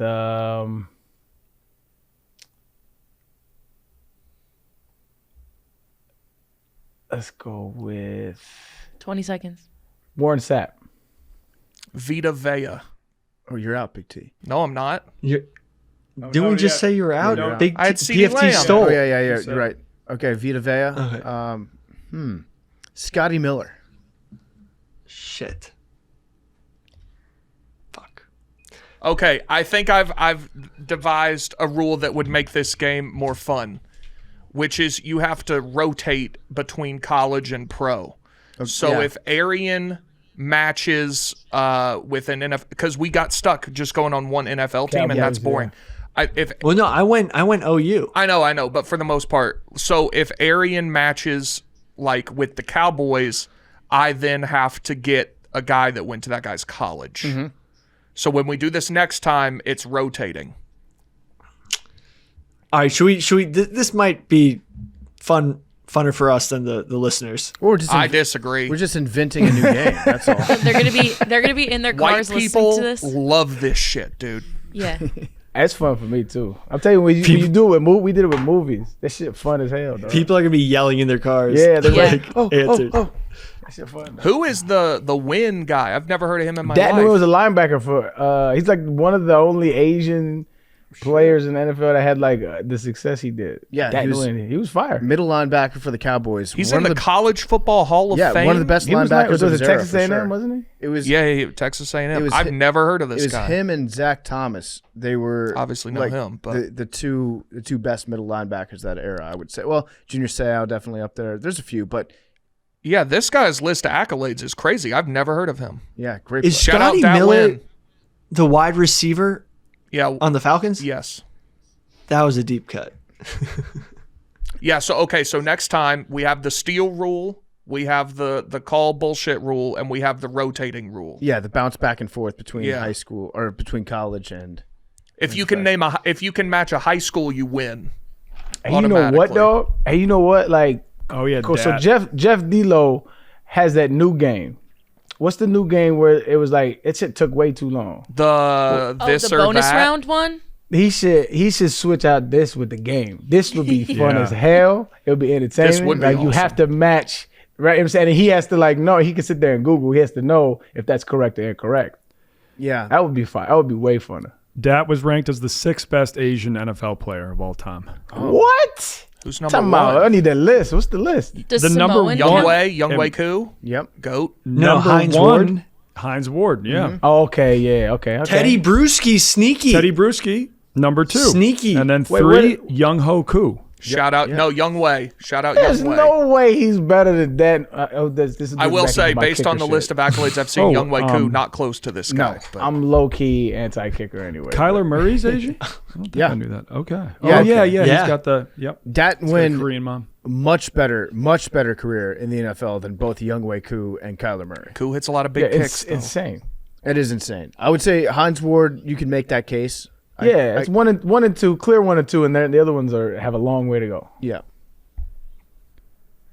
So I just found out, literally, while we was talking, somebody contacted him, and there's a binder at a pawn shop that has my NFL contract in it. What?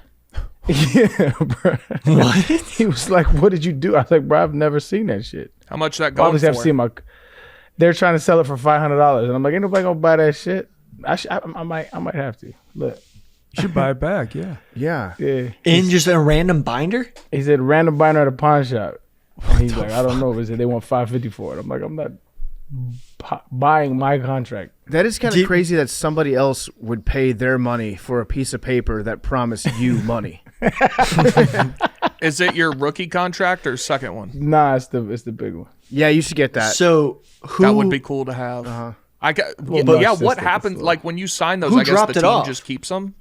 I don't even know, to tell you the truth. I know I signed the paper. I guess it's under I figured they filed it somewhere. I don't even know. they how filed that it at a works. pawn shop? That's kind of shady if, like, the staff definitely is just shady. selling, like, all these Yeah. contracts to pawn shops. Somebody on that staff is down bad. That's what I've learned. They're And the going through reason why I records. know it's a real one is because we had some other things inked in there that had nothing to do with football. So I know it's really my contract. Oh, like what? Was it I'll like tell you off camera. Manny Ramirez's contract when he played minor league in Japan where he got free sushi anywhere in the whole city? Yeah, dude. That would be Yeah, fire. that was What? worked into his contract. And That's incredible. Yeah, it was What? it was optional batting practice, and then just wherever he went, had to give him free sushi. My next What would you put into a contract if you like basically could ask for any, like not anything, but like an athlete of like free sushi in the whole city type stuff? Like what would you ask for in your contract? if you were like a pro bowler, like that level. yeah. Use of the private jet 3 times a year. That's a fire one. Round I trip. should have done free massages. Oh, Yeah, Texans. Be careful. have some history. Yeah. Oh shit.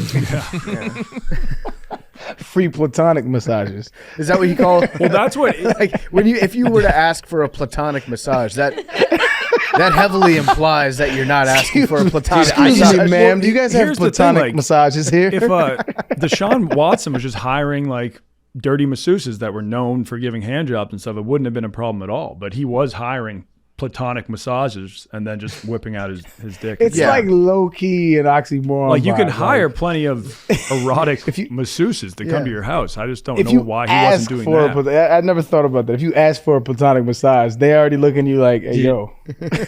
Since You actually Uganda- have to ask that in China sometimes because they'll just assume you want to get jacked off at the end. That's why I only get dudes. What? That doesn't really stop that problem. No, just Yeah. okay. Remember that I filter think- system I told you about earlier, bro? It doesn't apply just to jokes. It's also random facts.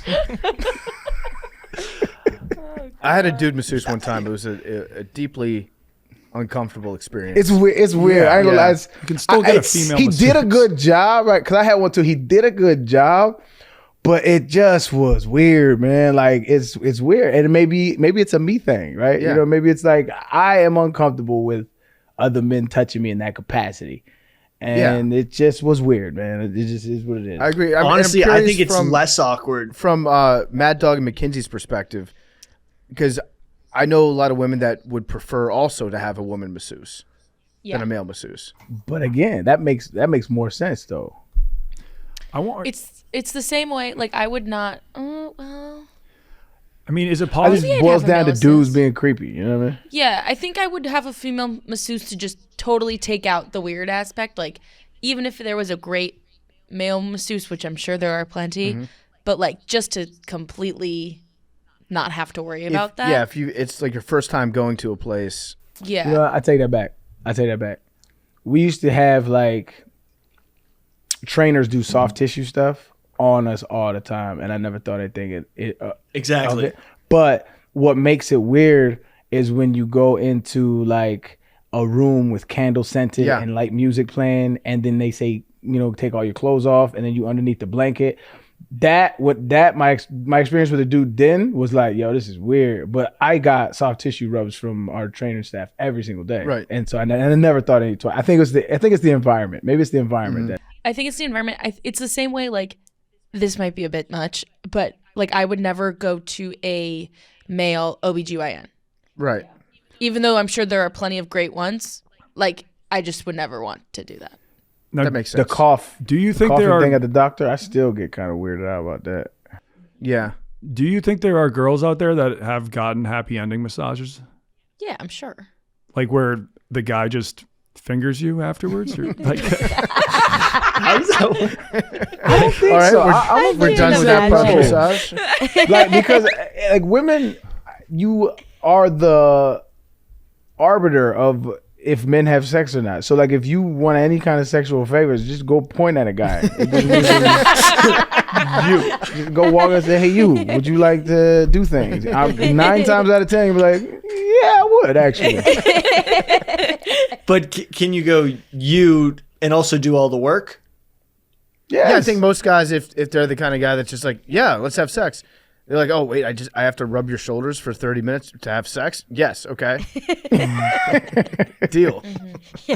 Light some candles. Yeah, no, I think Arian's right. If it's in like a environment where there's sports around you, and you're like, oh, I'm here on a training table trying to be able to play sports again, then we're willing to overlook that. But if you got to get like under a blanket, and if the lights are down low, and there's like an aroma in the room of any sort, I think the better the room smells, the weirder it is to have a guy touch it. No.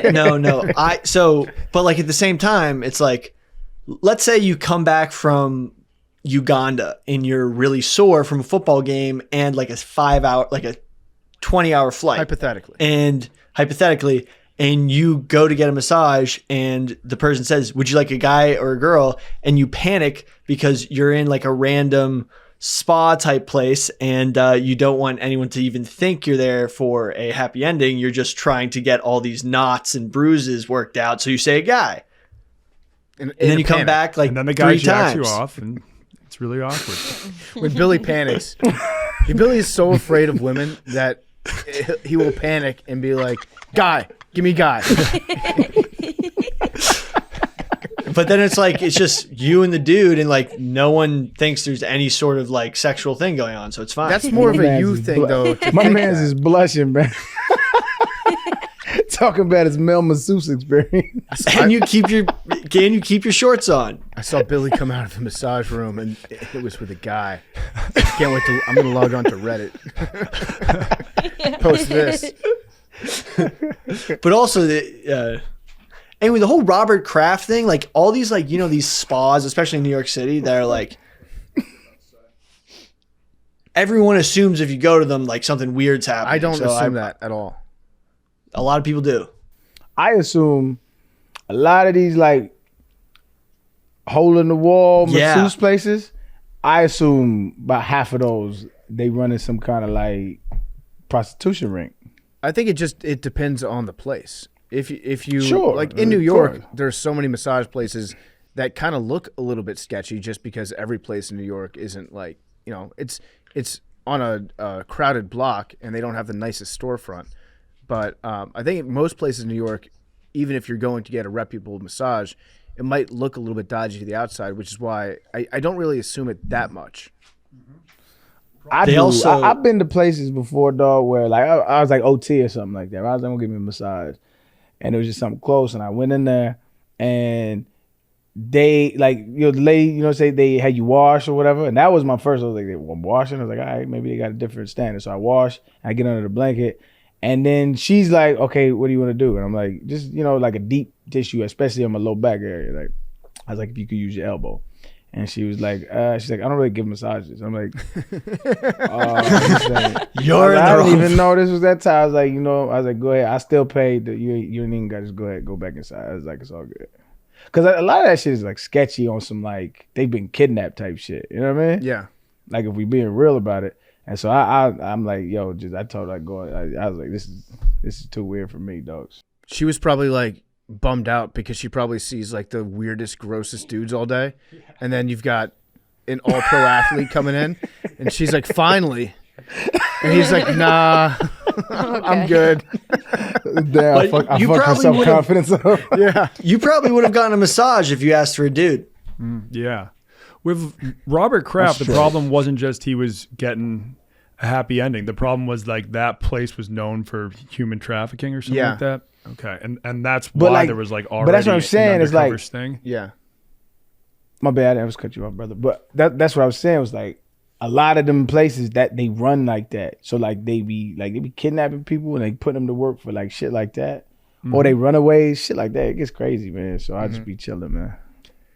I think in China, getting a happy ending, it's not seen as cheating on your spouse. And I knew a Chinese guy, and he was like, "Yeah, me and my dad will go out for happy ending massages.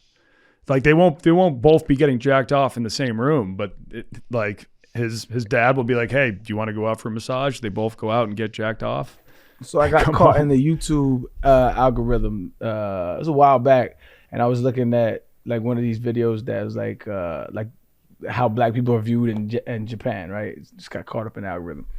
And I just started clicking videos, and one of them, they started talking about how in Japan they was asking people, they was asking women, is it cheating if your man goes to a happy hour joint? And then the majority of them, like they said no, I would rather he do it and get it paid than him go like emotionally cheat somewhere else. I'd rather him get it done where I know he's getting it done and then, come home to me. And I'm like, that's what's up. I mean, honestly, if you have that, if you have that agreement amongst yourselves, that's what's up, man. Yeah. I guess I see where that's coming from, where it's a little bit worse if you're actually like thinking about a life with somebody. Yeah. I 1,000% understand that, right? I think I was born in America, so I have this like, jealous aspect, that it just resides in me. But I could totally see the worldview where it's like, it's just sex, dog. It don't mean nothing. Because I've definitely partaken in sexual activities where I have never thought about the woman after. It sounds bad, but it's the truth, right? Like where it's like I've had sex or, some fallacious activities occurred where I've never thought twice about the woman again. And that's just what it is. But like, is it worse than actually like sneaking off and like going to a movie and enjoying a day and like, you know what I'm saying? Like where it really hurts. I get it, man. It's understandable. I get it. Mm-hmm. Well, you know who is really horny? Was it Napoleon? Yeah. Yeah. Wait, we got to talk about Spotify Wrapped before we do that. Okay, let's discuss. I just wanted to shout out a couple people that I saw. So we this year recorded 11,000 minutes of macrodosing. That's a lot. There are people. This guy doesn't have his real name. His Twitter name is the 14-yard line that tackled Danny Dimes, and it's the screenshot of Daniel Jones tripping and falling over nothing.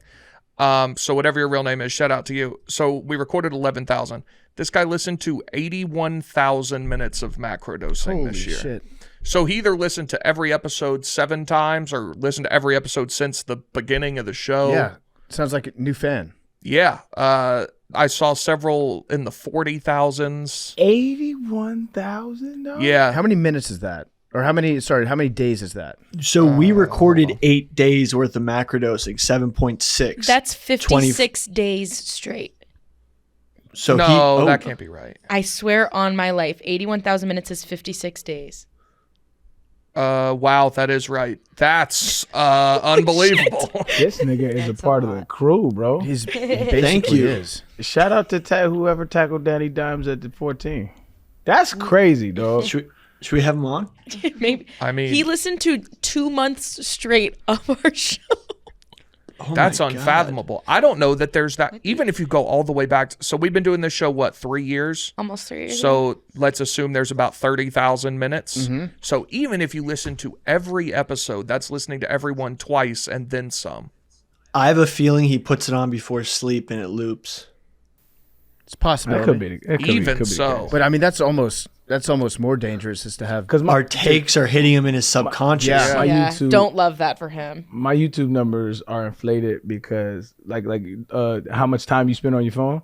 Because like I listen to ambient shit. Like you know you have apps and shit for that. I'll put on like space talk. You know what I'm saying? Where they talk about like space and aliens and shit like that. Just in the background while I'm asleep and I wake up and there's like a frisbee championship or some shit. But like it's definitely, it could be inflated. But if it's not, though, I don't want to downplay our man. He's like, what if he's listening? He's like, no, fuck you guys. I really listen to this shit. Like, I'd be dope. So no, shout out to you. Either way, fam. Hans Zimmer is my second most listened to artist in my Wrapped because I put it on before I go to sleep. Like, if I really need to sleep, that shit is like, puts me out. I've seen that. I had to share a room with him, and he was blasting it out of his headphones so loud that I was at a bed like 6 feet away. I could still hear it. Yeah. Perfectly clear. It was Rico was like that, except he was playing the Rent soundtrack on the speaker. Oh, okay. I didn't know if that was a joke or if that was No, real. 100% real. 100% real. That's so funny. I wish it was fake, but it's real. I'm a rider, so I'm not knocking Rico Bosco on this. I wanted to say that for the record. Although he did fuck me over in the Kansas State pick, but he sleeps with the lights on.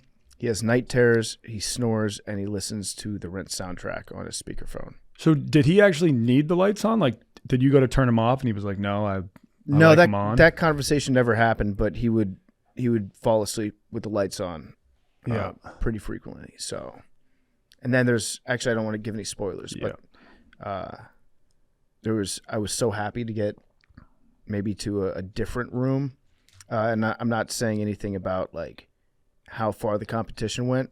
I'm just saying that I realized that there was a couch that was unoccupied that I could go sleep on that I didn't know about for the previous night. And I went there and something happened. And then I'm just going to say that. All right, I'm not going to say anything else because leave it at that. Jeff D-Lo will get very mad at me if I spoil Surviving Barstool. But watch it. Episodes 1, 2, and 3 are out now. No, only 1, 2 is out, and then 3 is as of dropping tonight. As of the time people are listening to this, it'll be out. I was about to say it was a fun time. It was a time. It was a time.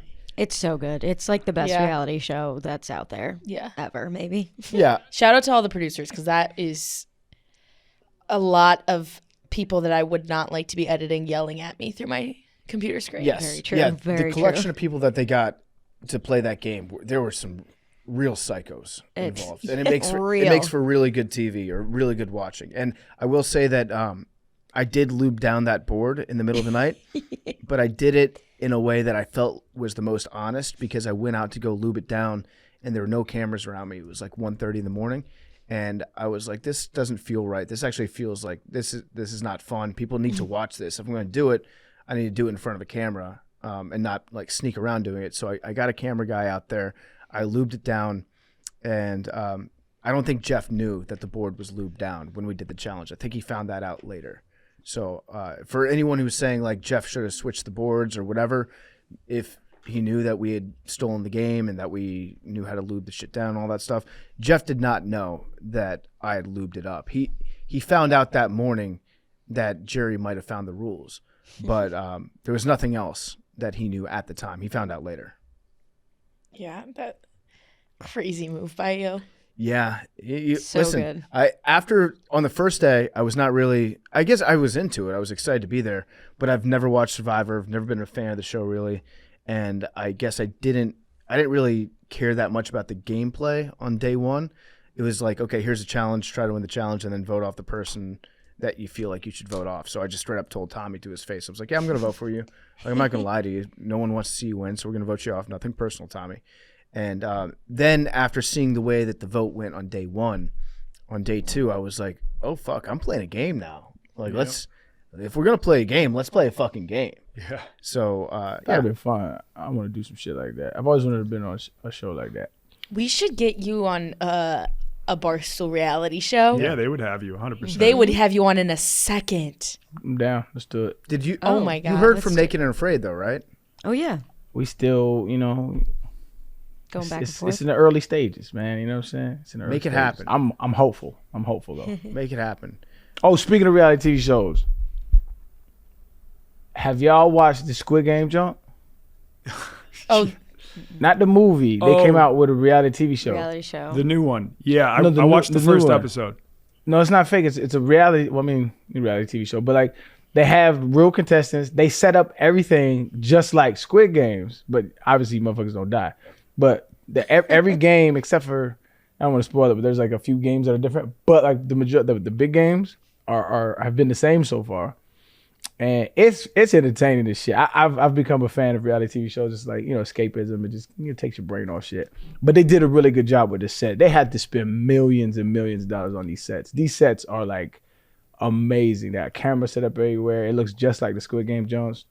It's extremely entertaining, dog. So if you haven't checked that shit out, if you like reality TV shows, check out that shit because that shit it's top notch. It's fire.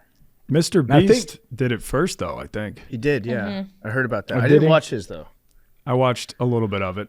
But What's yeah, up with Mr. Beast, bro? This may be just my pessimism. Like I've never watched a video from him, but the amount of positive shit I hear from him automatically makes me think something's up. I don't know.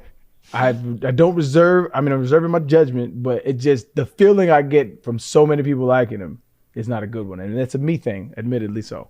Well, what's up with Mr. He Beast? seems like a pretty good dude, I think. Could be. I think he might be just motivated only by the algorithm though, and that's why people are like, you're bringing a bunch of water to Kenya, but you wouldn't do it. Like doing it for clicks. Yeah. I mean, he has so many followers now. He could do literally anything. It doesn't matter what he does. So Yeah. Yeah, the people that got upset with him for curing blind people. curing blind people. that was crazy. Because it implies that they need like help fixing their blind issue, or what was the reason for them to get mad? It was Ableism? Whoa. What the fuck do you mean he cured blind people? He paid for surgery for a shitload of poor people. Okay. I was like, that's some like Jesus shit. I was like, this nigga's not that nice, bro. Calm that shit down. He's like, I'm gonna cure blind people. I'm gonna wash 1 million feet. Yes. All Aquafina bottles are now. Yeah, there's a like some blend of sort of new cab. surgery that can cure a certain type of blindness. I think a lot of blindness isn't curable, right? But that like there's one type that Most. can be cured by surgery. He's kind of like Mother Teresa. He may be stat padding. Okay, so No, wait, hold on. but Before you he's levy doing that actual accusation, good stuff. Mother Teresa was a legit piece of shit. Legit. So I remembered I blogged this, so I went back and looked. Most of the tweets of people were upset. Like here's one from somebody. Most of the people who watch him are very young, and they will learn about altruistic acts like this as if they are normal, like it's down to billionaires to fix these problems, not policy. So I guess they're mad that it took someone being nice to help these people. I don't It's know. a fair point, though. It's a fair point. That don't direct your anger towards Mr. Beast, though. Right. That does that not make perspective. him a bad Yeah. person for helping Nah. people. Now, there are bad people that help people, though. But in this instance, I don't think that. I don't know. I haven't done my research on it. But if that's your only reason, because he helping people, you should probably check something out with you. Also, my understanding of Mr. Beast is that a lot of the stuff that he does, it's he gets rewarded for everything that he does via YouTube monetization. So he'll give away like $200,000, but he knows that off that video he's gonna be making $500,000. You know what I'm saying? But which is still It's that's still- still you're- a net positive, Yeah. like to give people It is. 200 grand. It is. Yes. You know, it's kind of my beef with Jesus. Like, sorry, BT, but just hear me out. I'm listening. Like, you gave yourself a humanity, like knowing you was about to be resurrected. It's like, did you know? did you really? Well, he kind of went straight off Earth after he got resurrected. He still came back alive though. Yeah, but then he just went straight to where he Even would've gone better. if So he you was ain't gotta dead. fuck with. You ain't gotta deal with Earth no more. Now you can go eat sugar cookies and ride on winged horses all day. Like, I mean, that was a pretty good deal, dog. Hang out with Honestly. Dad. Hang out with Pops, who has never been You know- there. You know who a who fair actually point, started too. doubting Jesus? God was a deadbeat until about 30 years old. Yeah, aliens are looking at planet Earth. They're just, where are the fathers? That's why they got all these problems.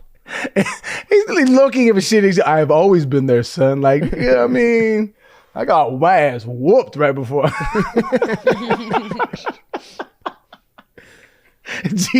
Big T's not having I'm gonna hold my. All right. I think you should read up on the crucifixion. It really sucked. I'm aware of the crucifixion. There was 7 stops. Really sucked. The stations, right? Stations, yeah. He had to carry that cross. Yeah. Tell you what, let's get into Napoleon. It's about time we start talking about Napoleon a little bit. Billy's ready. He started doubting Jesus. Okay. Napoleon. We'll get into it in just 1 second, Billy. Before we do, it's being brought to you by Straight Talk. A new Straight Talk wireless offering is now available where you can get a Walmart Plus membership included on select Straight Talk wireless plans for free. Only Straight Talk Wireless gives you unlimited data, talk, and text, plus a Walmart Plus membership included on select plans for free. Why would you want Walmart Plus? Well, I'm going to tell you. You get free delivery from Walmart stores. You get free shipping, no order minimum. You get Paramount Plus membership, and you get member prices on fuel. So you save money on gas. And you get all this for free when you do a Straight Talk wireless plan. That you also get unlimited data, talk, and text on. It's a great deal. Straight Talk Wireless is available at Walmart and Walmart.com. Check it out right now, Walmart.com and Walmart for Straight Talk Wireless. Arian's taking a little pause for the cause right now. Big T, I just had a question for you, though, real quick. Did you see Garth Brooks just dropped a new album? I did not see that he dropped an album. I saw he opened a bar. So he dropped a new album. The reason why you haven't heard about the new album is because it's only available at one place. Do you know what one place is selling his album? Is it a physical location or can I just buy it on my phone? It's a physical location. Garth Brooks is anti-streaming. He's, by the way, okay. A lot of people don't know this, but Garth Brooks is the #1 selling solo artist of all time. I'd believe that. It's a little surprising, but I believe that. Across genres, yeah. But do you know where you can find the one place where you can find Garth Brooks' new album? I'm going to guess not Target. Nope. Walmart? Nope. I do believe he had an exclusive deal with Walmart or Kmart, one of the marts for a long time. You can only get it in a 7 CD collector's edition at Bass Pro Shops. Hell yeah. Yeah. And apparently it's kind of hard to find because people love Garth Brooks and they're buying all his shit. That's how you know you're like way too successful is you're like, I'm coming out with this new album and I don't even care if people buy it or not. I'm going to make it intentionally difficult for people to buy it. Yeah. And the people that want it, they'll find it. And it'll that still is sell the people a lot, who want probably. it. Yeah. Hell yeah. So old GB. Really quickly, update from an earlier story. Unfortunately, the guy who promised PFT in El Camino has divorced the woman whose father was an El Camino dealer. Billy, Look what you did. Oh. How long ago was this? I mean, I saw the I'm screenshot. starting to call cap. It was July. Okay. Billy's had this since July. Definitely enough time to go through a divorce. Yeah. Definitely enough time to get an El Camino, though. Yeah. I'm calling cap on him too. Yeah, I think it's cap. Okay, so Napoleon Bonaparte. He's in a movie portrayed by Joaquin Phoenix. Great method actor. He's a goat. He's a goat. He's bro. a great actor, isn't he? But I don't know if I'd ever want to hang out with him. I would. I'd like to hang out with him in character. Yeah, Yeah, you want to hang fun. out with Napoleon. No, or Johnny Cash or like whatever character I think's the best Yeah, to like chill the with. Joker. No, I wouldn't want to hang out with him as The the Joker would also I definitely go to absolutely massage would. parlor and be like, dude. He was actually free him, but in a very weird way. I'm a fan of Joker. I like the Joker better than I like Batman. Yeah, I mean, he was great in the Joker. He was awesome. No, I'm saying not as acting, just as a concept. As a character. The idea Batman's- of the Joker is better than Batman. Batman is Batman's- a horrible human. His only superpower is white privilege. I think that may be the 4th time you said it, but yes, I agree. I came up with it a long time ago. I don't think you did. Has anyone here seen the Napoleon movie? I know it's not getting great reviews. I've not seen it. No. Don't let that. It's a very realistic portrayal of Napoleon. Everyone who hates on the new Napoleon movie is either overhyped Napoleon in their brain. You think they're Napoleon super fans? Yeah. Oh, yeah. The French. Anyone with a Napoleonic complex is like, oh, I'm going to see Napoleon because I'm going to see like a strong man who like really got shit done. I've heard a lot of historians saying it's not that historically accurate. The thing that they But hate you haven't is, heard Billy yet, brother. Yeah. No. I don't know. Wait, but A historian. but the historian, the thing that like that pisses everyone off is a lot of his like personal life stuff, which if you read his letters, and we'll get into it, shows that like they portray him as a simp cuck boy, which was kind of accurate. Oh, so you're saying that the people that are mad about it, they want to go see a movie about an alpha male, and instead they're getting like a soy boy. Yeah, the guy who conquered all of Europe.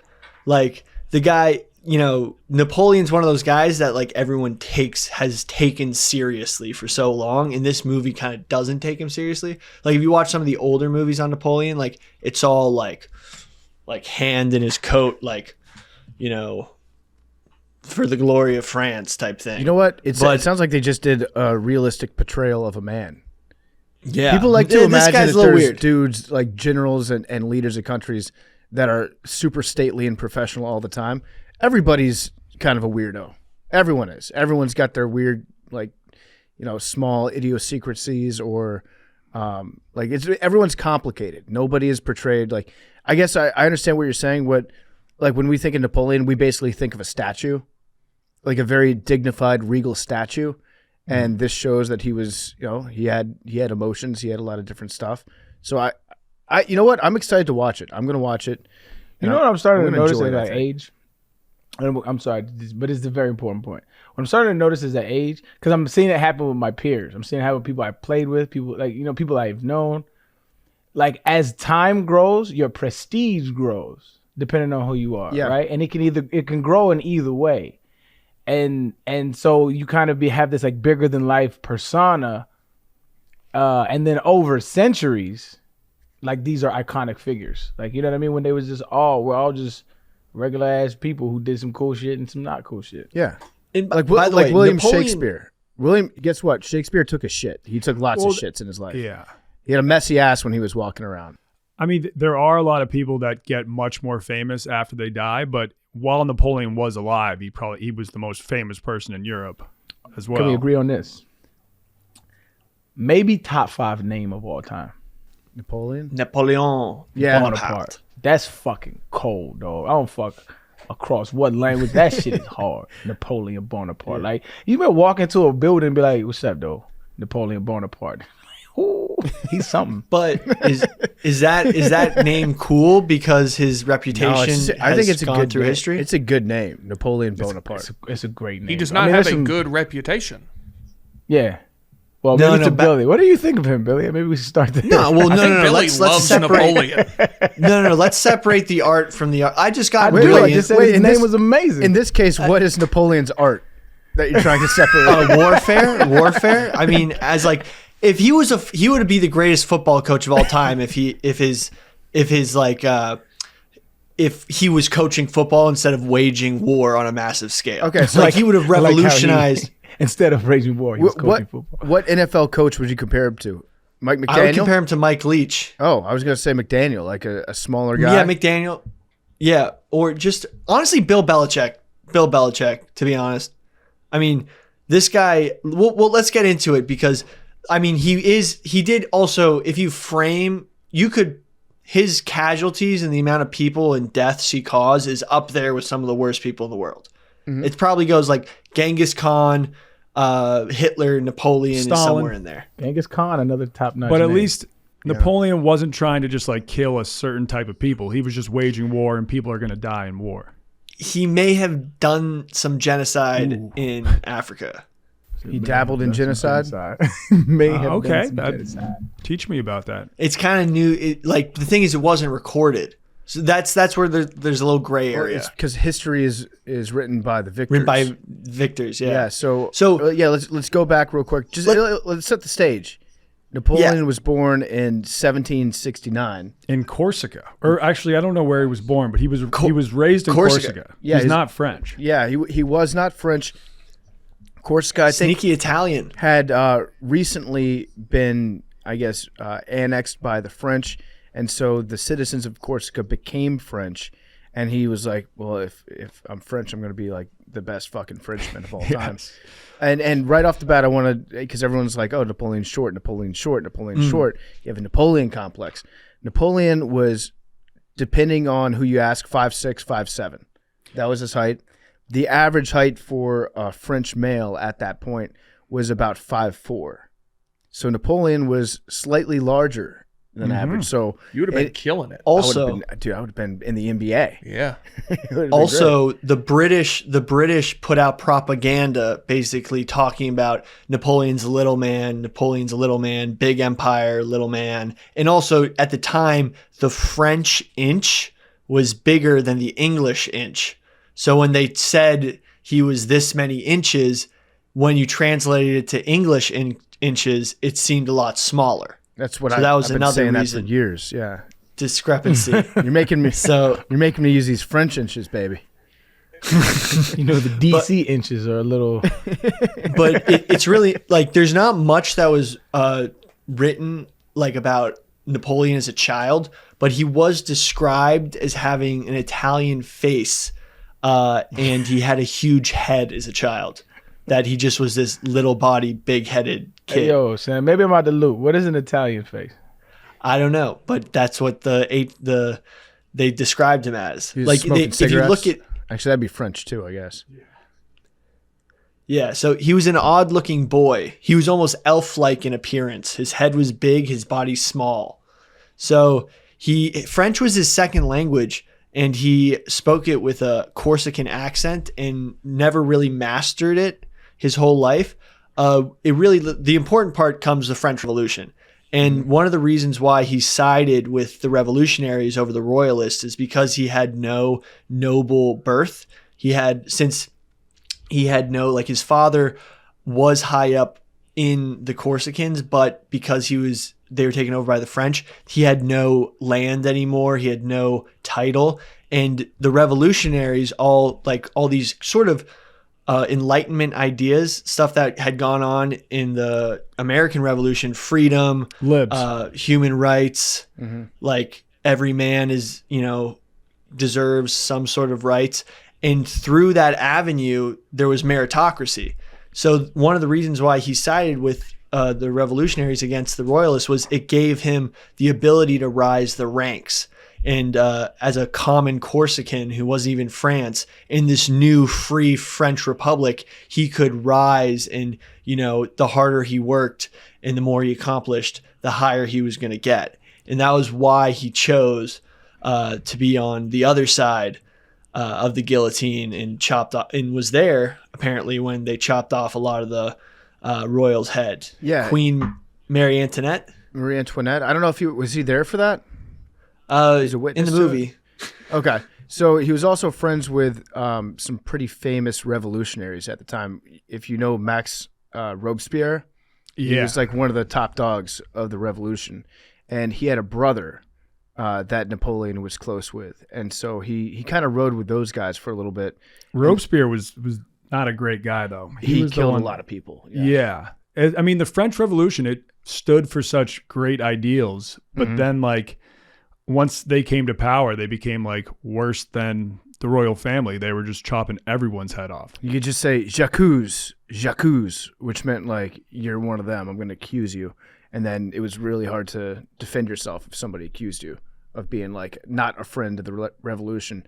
But Robespierre, I think he was one of the main guys that was in charge of the Reign of Terror, where they just executed everybody. And Napoleon believed in the ideals behind the revolution, but he didn't agree with the violence, So he was a radical centrist, this Napoleon, it sounds like. And I think he was somewhat lumped in with the revolutionaries, but didn't he have to he helped to put down one of the revolutions? Yes. He kind of would that be turning his back on his people?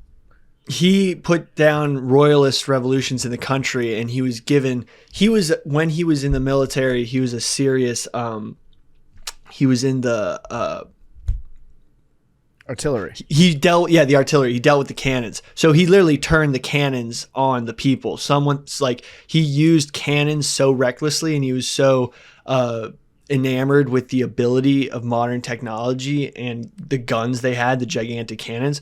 So he was like, if we want to crush this revolution, this royalist revolution for good, let's just turn the cannons on them, and just basically just tore apart these royalists with like military cannons. Like today it would be like shooting tanks at protesters, type thing. So he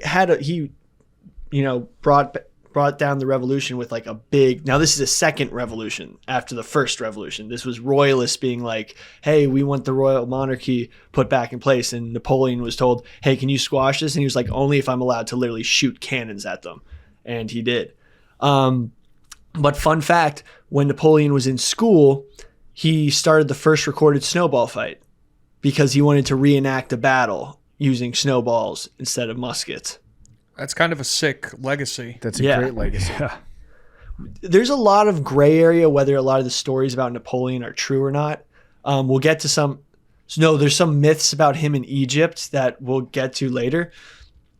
But when he was the first real battle he won and was in charge of was the siege of Toulon, which was basically the English held a fort that controlled this harbor. And basically this was his big moment where he was put in charge and being like, I'm going to take out this fort because it'll allow us to take the whole town back. And his use of artillery, he gathered as much artillery from the area, from other areas. Everyone was like, why are you getting guns from a town 100 miles away? And he's like, because the more guns we have, the more we're going to win. Because, a lot of people thought that artillery was like not of becoming of like honorable nations. Like we fight as men with infantry and cavalry. Like why, like using guns is almost like, not becoming, like it's not manly. But Napoleon was like, fuck it, we're getting all the guns and we're shooting up this bitch, and he shot tons of cannons at this fort, and then it's like turned Steph the Curry fort's figuring cannons. out that 3 points is worth Yeah, more than Exactly. two. Yeah, then turned the cannons on the British Navy that was in that harbor, and then destroyed the whole Navy there. So it was a huge win, and he went on to have a 32 battle win streak. He destroyed all of it. Like he killed every army in Italy. He destroyed every single one of them with ease. And this made him like a literal celebrity. Like back then there was almost like politicians, like Napoleon was almost like a super athlete and a politician at the same time. Mm-hmm. So like of that time, there was no sports. You rooted for your country and your general who's like destroying opposing armies. So like every man was like, yo, this guy fights with us. He's one of us. He was a artilleryman. All the soldiers loved him, and he had some amazing military techniques that lasted, well into the night. Like they used Napoleon's techniques in World War I. They weren't well used because of the technology difference, but his like lasting impact on warfare was like for centuries. Yeah, so he became like a military advisor after he started winning some battles, and France had a 5-member directory at the time that ran the country. It was like, okay, these 5 people are in charge. Napoleon became like their military guy because to Billy's point, he's the first one that figured out like, hey, just shoot all your big guns at people. Yeah, and that's pretty effective. And if you win 32 battles in a row, they're gonna be like, all right, let's get this guy on the squad. Yeah, He won every battle until his time in Egypt, where he won a bunch of battles there, but the Ottoman Empire was the first guy to stop him. So real quick, Billy, the reason I want you to get into the Egypt one, the reason why he went to Egypt in the first place was because France, the directory, was like, hey, Napoleon, you're so fucking good. You got this. When you're on this kill streak, go take out the British Navy in England. Because France and England, they've been on good terms. It's been like a relatively warm period for them recently, since the last 2 world wars. But before that, they just fucking hated each other. Mortal enemies. And what are they separated by? Like 60 miles. You like can 50 you can miles. see France from parts of England. Oh, so it's much closer than that. I didn't know how far it was. But yeah, they're so close together, but they fucking hate each other. So France was like, hey, Napoleon, can you go take care of this British problem we've been dealing with? And Napoleon was like, I'd really love to, but the British Navy is so big that there's no way that I can take out the British Navy. But what we can do is we can fuck with them behind the scenes and we can destroy their entire trade route to the Middle East. So send me over to Egypt and let me just destroy the trade routes, and that will be the best way to start fucking with them, as opposed to just like going to their turf. Yeah. And on his way to Egypt, he conquered Malta, actually. Oh, really? He stopped in at Malta real quick? Yeah, he stopped at Malta, Nice pit stop. took over that island. It was like a preseason game. Yeah. We got a big battle coming up. Let's just see a dub on the board. Yeah, exactly. Malta also not easy to conquer. The Knights of Malta have, warded off tons of other serious empires in their time. But one of the other reasons why he had to go to Egypt was that those 5 dudes who was in charge of France were like, this guy's getting way too popular. We need to get him out of France right now, or they're going to just make him the next king. This was happening even before, like the writing was on the wall. And then also to cut off trade routes with India specifically. So this is a myth. Napoleon did shoot tons of cannons at the pyramids. And Donnie and I found out while we were there, he may have shot off some like gold tips on the top of the pyramids while in battle, but he did not shoot the nose off the Sphinx. That is a myth. There's various records of before Napoleon was there. A Frenchman, Frederick Louis Norden, published an illustration of the Sphinx in 1755 before Napoleon was born that showed the nose was already missing on the Sphinx. And in 1380, there was a description of a fanatical Muslim leader trying to destroy the Sphinx because it was like a false idol. And so Napoleon did shoot stuff at the pyramids, but did not destroy the Sphinx. That's a commonly thought myth. So, and he also didn't sack all of Egypt. He actually may have started the European sacking of Egypt because he brought so many scholars, archaeologists, and educational types to Egypt to investigate like what exactly like these old relics. But like there was rumors that he stole Cleopatra's remains, that he had taken a bunch of mummies, but really that was other European countries after Napoleon's guys had sort of written so much about Egypt. So even though he didn't personally do it, his involvement in Egypt caused the whole Egyptology trend and stealing of stuff by the Europeans in Egypt. So I just love the idea that he went to Egypt and actually fought wars like at the pyramids. It's like in a video game. If you're like trying to take over the world and you go to conquer like the United States, you're probably gonna like fight your battle in front of the Statue of Liberty. Or the Bass Pro Shop Pyramid in Memphis. Yeah. But if you go to like Egypt or like if you go to Italy, you're fighting a fucking battle at the Leaning Tower of Pisa. If you go to Egypt, guess what? Your battleground is now in the middle of the pyramids. It's like those car racing games where you're like like in the arcade. So is that like, did he shoot the pyramids just because there was a battle going on right in front of it and it was collateral damage? Or because I kind of heard that him and his men were just there and just started using it as target practice. Honestly, at seeing the pyramids are so spectacular, like I like you kind of like, whoa, like this thing is insurmountable. Like, this thing would be what would awesome happen if we shot a cannon at it? kind of could see that happening. The pyramids are so cool that you want to shoot it. Yeah, that's actually what he said while we were watching, while we were looking at the pyramids. He's like, this thing would be so fun to shoot. He also predicted correctly that there was enough raw materials in both pyramids to create a 10-foot fence around the whole border of France, which he correctly predicted because they really are so massive. Also in Egypt, and Donnie first told me about this, but this is when he became almost agnostic because he was trying to explain to some of the local sheiks how Catholicism had a holy trinity and a Father, Son, and a Holy Spirit. And he made France Catholic again. But the sheiks and some of the religious leaders there were like, if you have 3 gods, technically, you're a heathen. Like, we have one God. And he learned a lot about Islam and how he, in some of his teachings, he was like, in some of his letters, he was like, the Muslim religion makes a little more sense than ours. There's a lot less craziness in it. And also a lot of the stuff from the Quran, he then took to make the Napoleonic codes, which is a way of law that many countries still use today. I think, I don't know if France still use it, but like Brussels, Liechtenstein, a couple of the others still use the Napoleonic codes of law. And that was just like governing property, personal rights, things like that. Yeah. So he's in Egypt, and he's fighting a war over there, and does he get his ass kicked?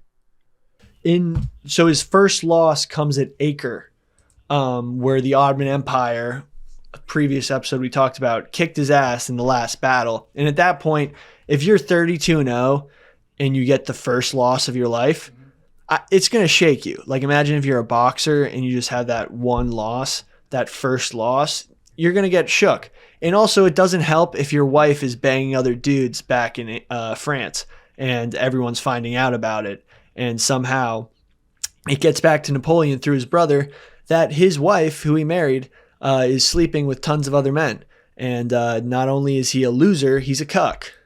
And this sent him into a spiral that sent him running back to France. Well, I think he stayed with her basically till his death. He never stopped loving her. But some of his letters from the time, which were stolen from his ex-wife, they get divorced at one point, bedside, shows like Napoleon was a horny dude. He was the horniest dude. He like sent a letter to his wife saying, I come home in 2 days. Please do not wash until I see you because I want to smell your natural beauty. And yeah, he was. Yeah. Don't wash, baby.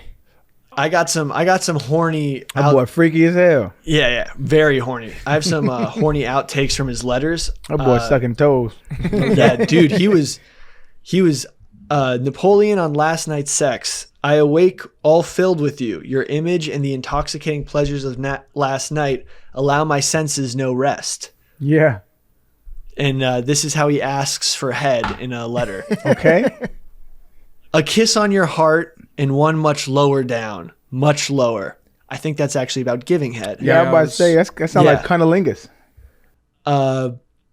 Napoleon on hugging his beloved. I hope before long to crush you in my arms and cover you with a million kisses burning as though beneath the equator. Hey, I like his style.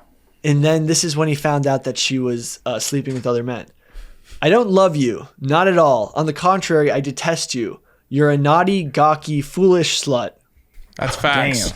All right. And then after some of the mean messages, he goes on to, like, she stops responding to him, and he gets pissed. And my man's was flooding the text inbox. Literally left on red. He blocked him. So he goes, I write you, my beloved one, very often, and you write very little. You are wicked and naughty, very naughty, as much as you are fickle. It is unfaithful so to deceive a poor husband, a tender lover. That's facts. Oh, I didn't got hurt. Damn. Yeah, dude. He was a sad boy, and they showed him as a sad boy. I mean, his wife was, you know what I'm saying? She was out there. Yes. But so he lost that one battle in Egypt, but then he won a bunch and essentially took over Egypt. But then the Brits found his fleet and destroyed like almost all of it. So they were all like, the entire French army was just stranded in Egypt. And he was like, all right, well, fuck this. I'm getting out of here. They had at least one boat for him. And he headed back to France, but left his whole army just in Egypt, stranded. Napoleon was afraid of water because he only lost on water. He got so pissed off with the English, and that, you know, there was a quote that like, just because they have boats, they think they're so freaking awesome, basically. He was like, come fight me on land like a man. Yeah. With my cannons. Yeah, but the hydrophobia is reflected in a lot of his later decisions. If he, didn't avoid water so much, he may have been able to win some more battles down the line. Let me quickly read the last two of the horny messages. Yeah, let's go. Napoleon on caressing a breast. How happy I would be if I could assist you at your undressing. The little firm white breast, the adorable face, the hair tied up in a scarf a la Creole. Yeah. Napoleon on kissing, but not being able to emotionally handle being kissed back. You start at midday. In 3 hours, I shall see you again. Till then, 1,000 kisses. But give me none back, for they set my blood on fire. This was before porn, so just like imagine like when you actually get your hand on a breast or you see one in person. Yeah. It's got to set you on fire. It's got to be great. Do you think that they send each other like drawings of themselves naked? No, but they're very descriptive in their language. So this was Napoleon on his wife's vagine. They don't have any like they don't have nothing to break the tenseness of the situation. Like they had no LOL back then. You know what I'm saying? You can't be like, and everything's so poetic. Like you know what I'm saying? Like, were they proper? Like they sitting around talking shit to each other? Were they like all poetic, talking shit to you know what I'm saying? Yeah. Thine eyes laying on their chest, like you know what I'm saying? Or were they just like, I'm trying to have sex right now? Like that's what it is. He was like, Josephine, are there snakes in your bed? Are there snakes between your legs? Talking about other dudes. Could have been. There's STDs back then, I'm sure, right? Oh, yeah. I think Josephine was unable to have children, and that's why they got divorced later down the line. And he remarried and was able to have kids. But they think Josephine, who was in prison during what was that time after the revolution? She was in prison because her husband... Yeah, the Reign of Terror. She was imprisoned, and they said that they'd treat her better. She told him that they'd treat her better in prison if she got pregnant, and she may have contracted an STD, which then made her infertile down the line, which is really sad because he loved this woman so much to his deathbed. It may have been one of his last words, Josephine. Yeah, and he had to divorce her just because the whole kingdom was like, you need an heir, you need an heir, you need to have a male heir for the continuing of the republic. And this woman can't give you one. And he was like, no, Josephine's the best. And he was obsessed with Josephine. He says, you know well that I have not forgotten the small visits to your little black forest. Speaking of her pubic regions. I kind of feel bad. Like I feel bad for Josephine. Like, yeah, you can call Napoleon a simp. He was just being a good dude, it sounds like. Like, he loves this woman. But see, so this goes to my broader theory of life, right? Can you imagine where we would be if the internet was invented in 1300? Like a lot of these dudes' issues is they can't deal with their emotions. Like they had no, and I'm talking about within the last 10, 15 years, we've really had public conversations about the male emotion and like how to deal with it, being okay, being depressed, being sad. You know what I'm saying? Like, this is like 10, 15 years. Where like public conversation has been really ran by like, can men be open about and honest about their emotions? Whereas before, when I was growing up, it was like, yo, stop being a bitch. Like that's just how it was. I don't know about it for y'all, but that's just how it was. Like, yo, stop being a bitch. Back then, like they was dealing with the same shit, and so hundreds of years, thousands of years of this like pressure of being like tough all the time. Like last 10 years, man, we finally been able to breathe a little bit. Like, no, dog, I'm sad today as a man. You know what I mean? Like I feel like this is the matter of fact. Mark this down as an internet archive. Whenever whoever's digging this, thousands of years from now, this is a pivotal moment for humanity where dudes can sit around and talk about how they feeling in a real way. This is a big moment for humanity, y'all. Do you think if Napoleon had therapy, he'd conquer all of Europe? No. I don't know. Yeah. Men will literally invade Russia in the wintertime and say going to therapy. Literally.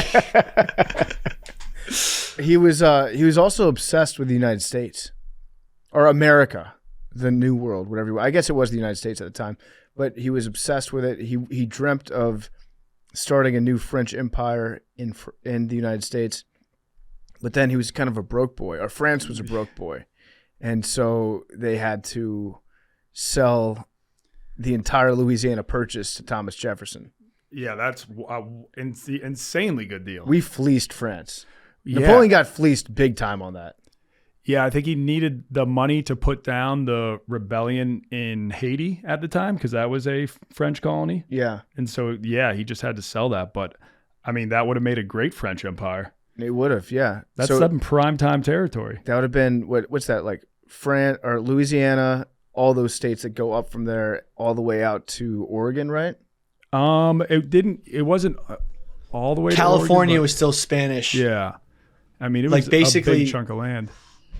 It was all of America besides the East Coast and some of the Midwest, besides every place in the Southwest that has Spanish names for places. Okay, so here we go. It was 530 million acres, and it went from Louisiana all the way up to like southern Minnesota and went through Oklahoma, Colorado, Nebraska, Kansas, the Dakotas.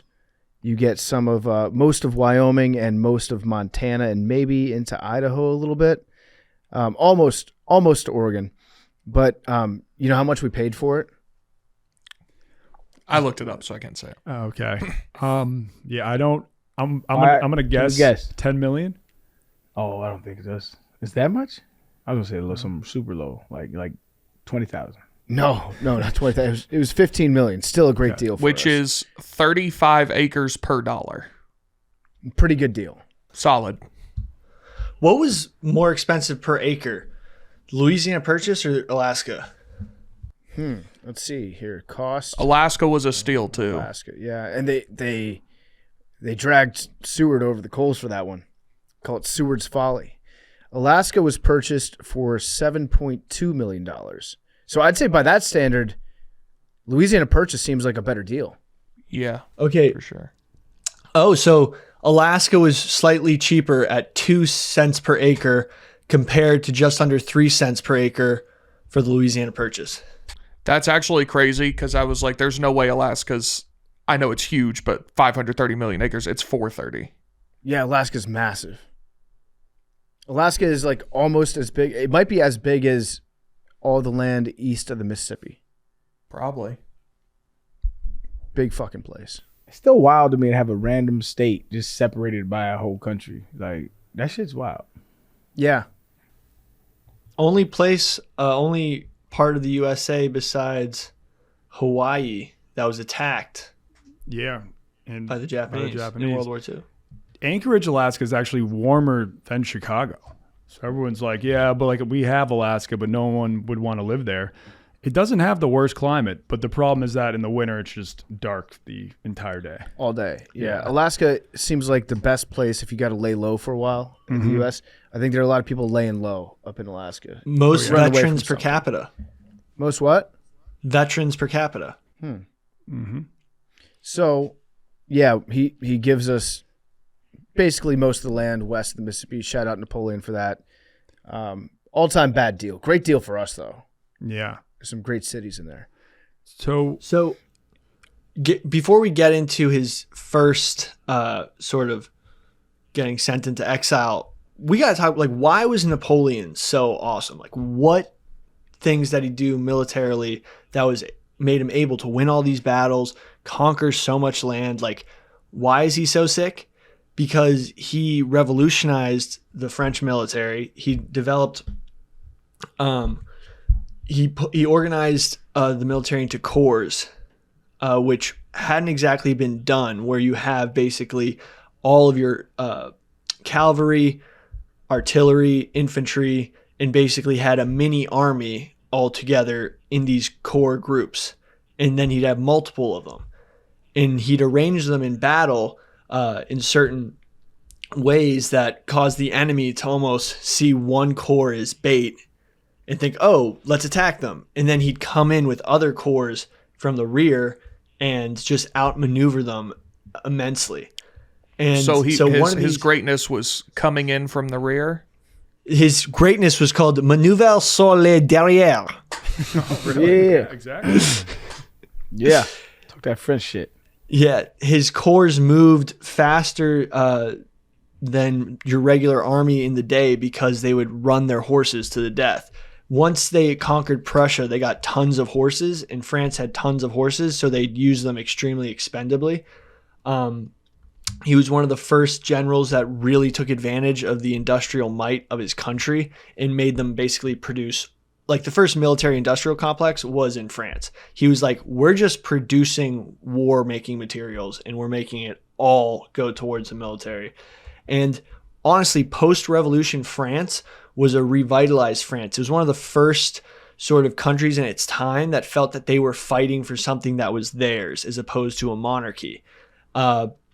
And they were also desensitized to death because the revolution, everyone knew someone who had died.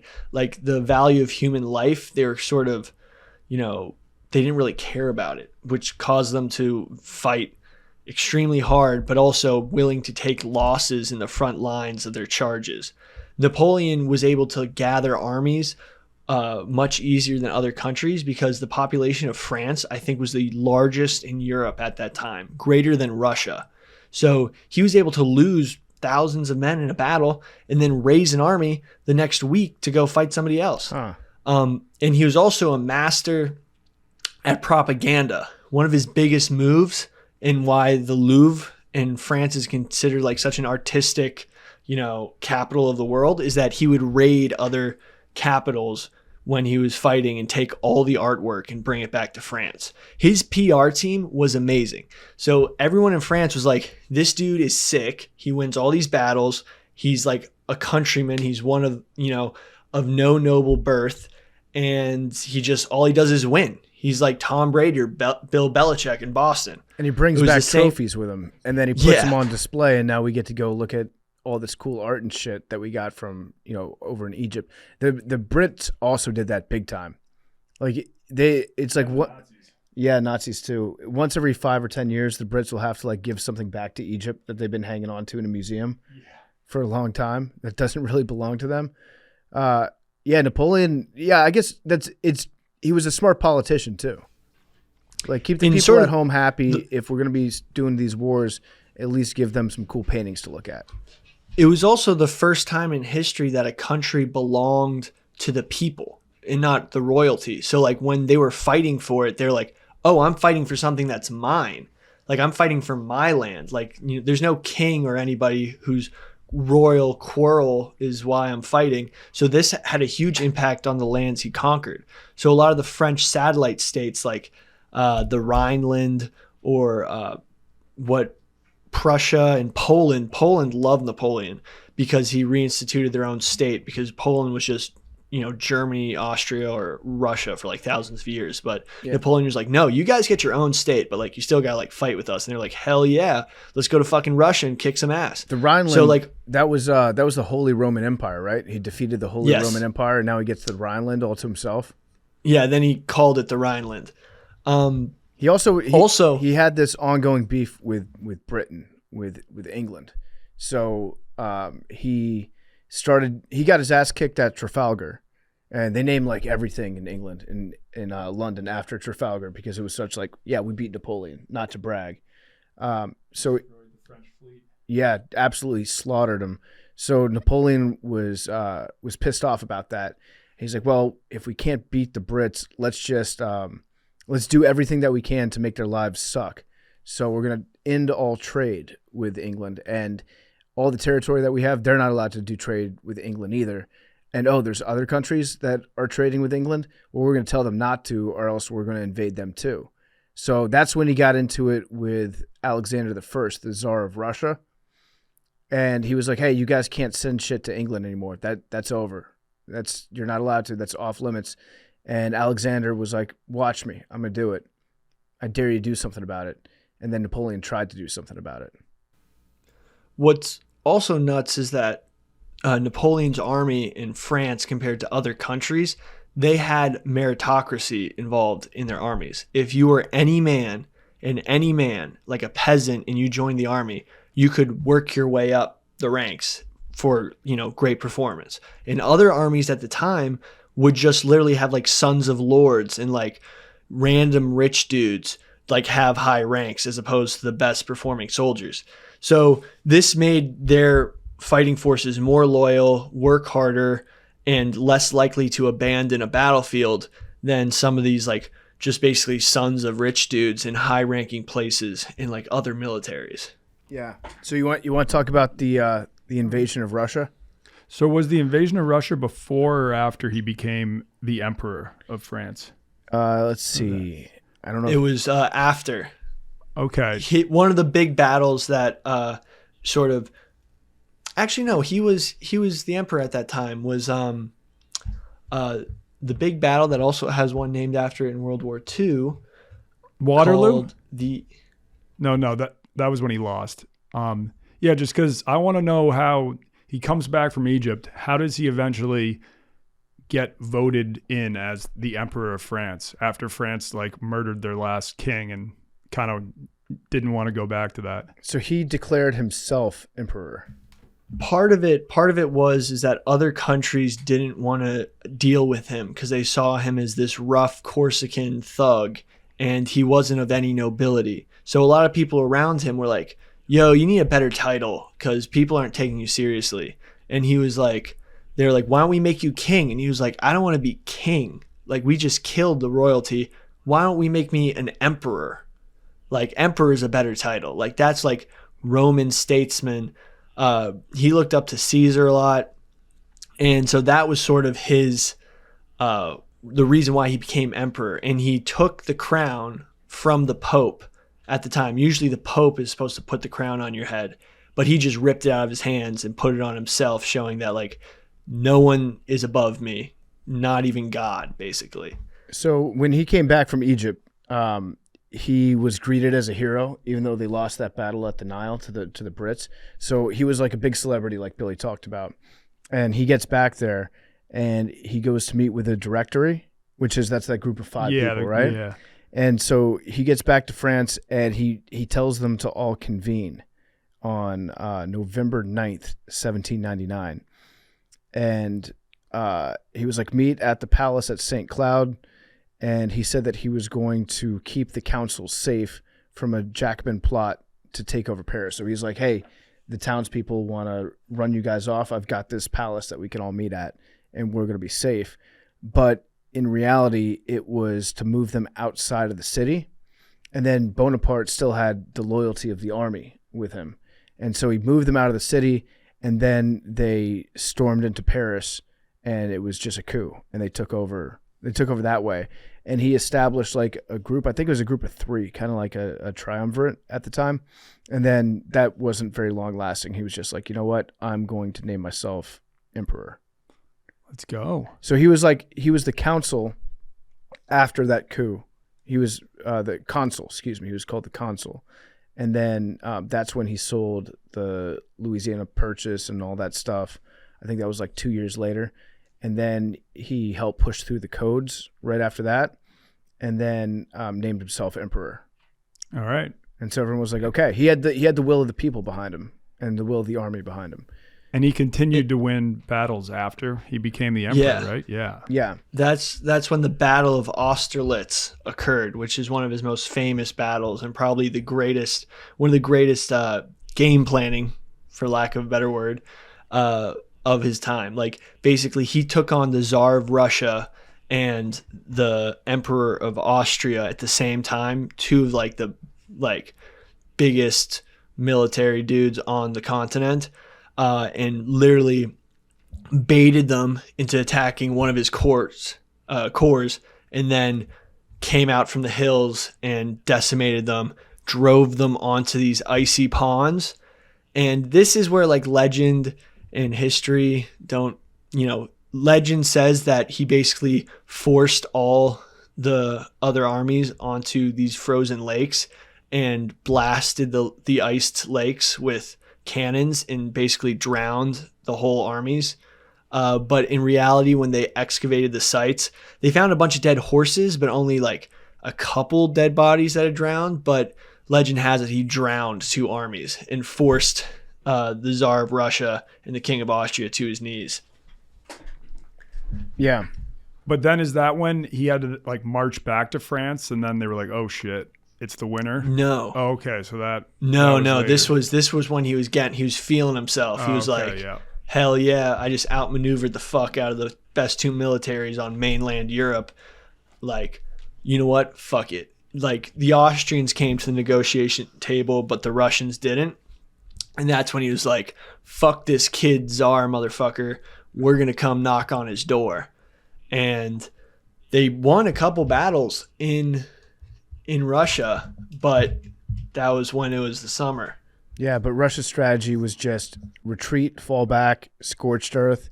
We can give up a couple cities. We'll burn them to the ground so they can't get any materials. They won't have anywhere to stay once the weather starts turning. So, the weather starts hitting winter, and they don't really have a place to go. And they're like, oh, fuck, this sucks. We're not equipped for this. We don't have supplies. We don't have warm gear to put on our soldiers. So they had to start retreating. And as they started retreating in the cold, they started dying, like left and right. And then that's when the Russians that had retreated out of their cities started attacking them. And there were 600,000 troops that left in June. And then by November, 10,000 remained.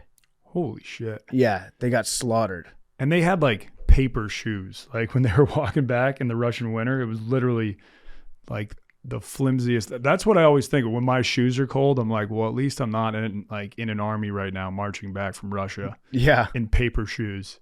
Yeah. Dude, they had the Cossacks. The Russians had the Cossacks that would terrorize the French troops. They would use guerrilla warfare. And the Cossacks are from Central Asia, and they're Ukraine, maybe. I think they're. Yeah, they might be like, Dagestan and Chechnya might be the descendants of the Cossacks. But like that area of the world. I'm not going to quote you on that. No. But like some badass dudes like are just catching these guys in the snow. So like Khabib in Islam and freaking are coming out the woodwork. Khamzat are just lighting you up while you're cold as fuck. That's terrifying. So he gets back to mainland Europe, I guess you could call it.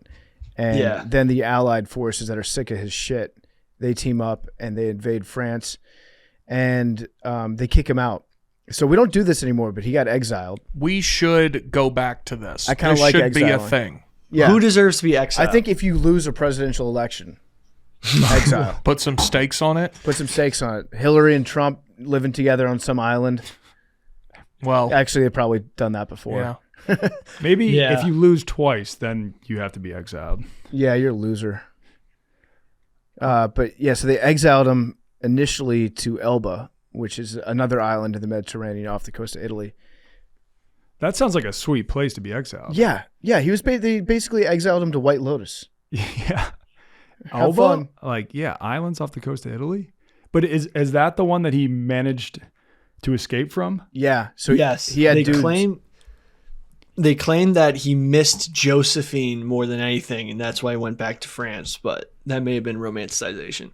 Yeah, I think it probably was. I think we can safely say that Napoleon had megalomania, which is just an insatiable desire to conquer the entire world.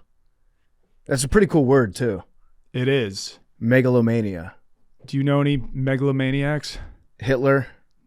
Oh, I meant like personally. Dude, the thing is, what's nuts is that like Napoleon inspired fascism. First you give him the South. Yeah, first you give him the South. He brings the sports book to too much of the South, and now he has to go to the Pacific Northwest. He grew the game so much he took over the entire damn world. Yeah, now he's growing the games in places where they don't want to play the game. Yeah. But yeah, he had to take over the world. Wasn't there a Phoenix song called Megalomaniac?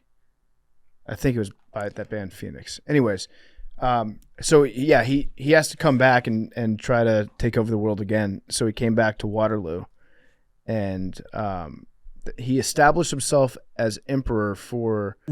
Yeah, you're missing the best part of him being sent away. So he's in Elba. And for some reason, they like left him in Elba with like a bunch of his own men. Mm-hmm. Like he had 1,000 soldiers with him for some reason. I think if you give him like a couple soldiers, he'll be like occupied. I think they were afraid they didn't want to like kill him because he was still kind of popular. So if they killed him, then they would get a backlash for that. So they're like, let's just put him on a resort with his dudes. So then he was like, yo, dudes, fuck this shit. Let's go back to fucking France and like take it back. So he goes back to France, and he marches from the French Riviera to Paris. Basically, the dude in charge, King Louis, who's like the second King Louis, but he's a fat fuck. He's like, yo, we got to send an army to stop Napoleon marching into Paris and taking back power, because he will absolutely get put back in charge, because I am a terrible ruler. So he sends an army to stop Napoleon.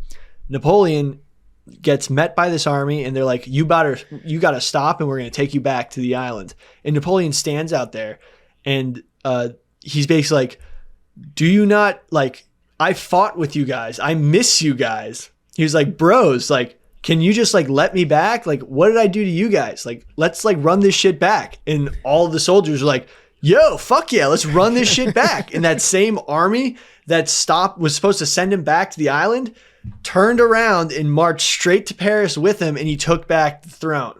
Like, that's legendary. If you are like, you're a dude to come back and have that many people love you so much that the same guys who are sent to imprison you then turn around and fight with you and be like, long live the emperor. That's leadership right there. Yeah, I can just imagine. You talk about Napoleon with a twinkle in your eye. I just want to let you know that. Well, he's like one of the greatest figures in history. I can imagine King Louis. By the way, like, if your king is named Louis, that dude's not getting shit done.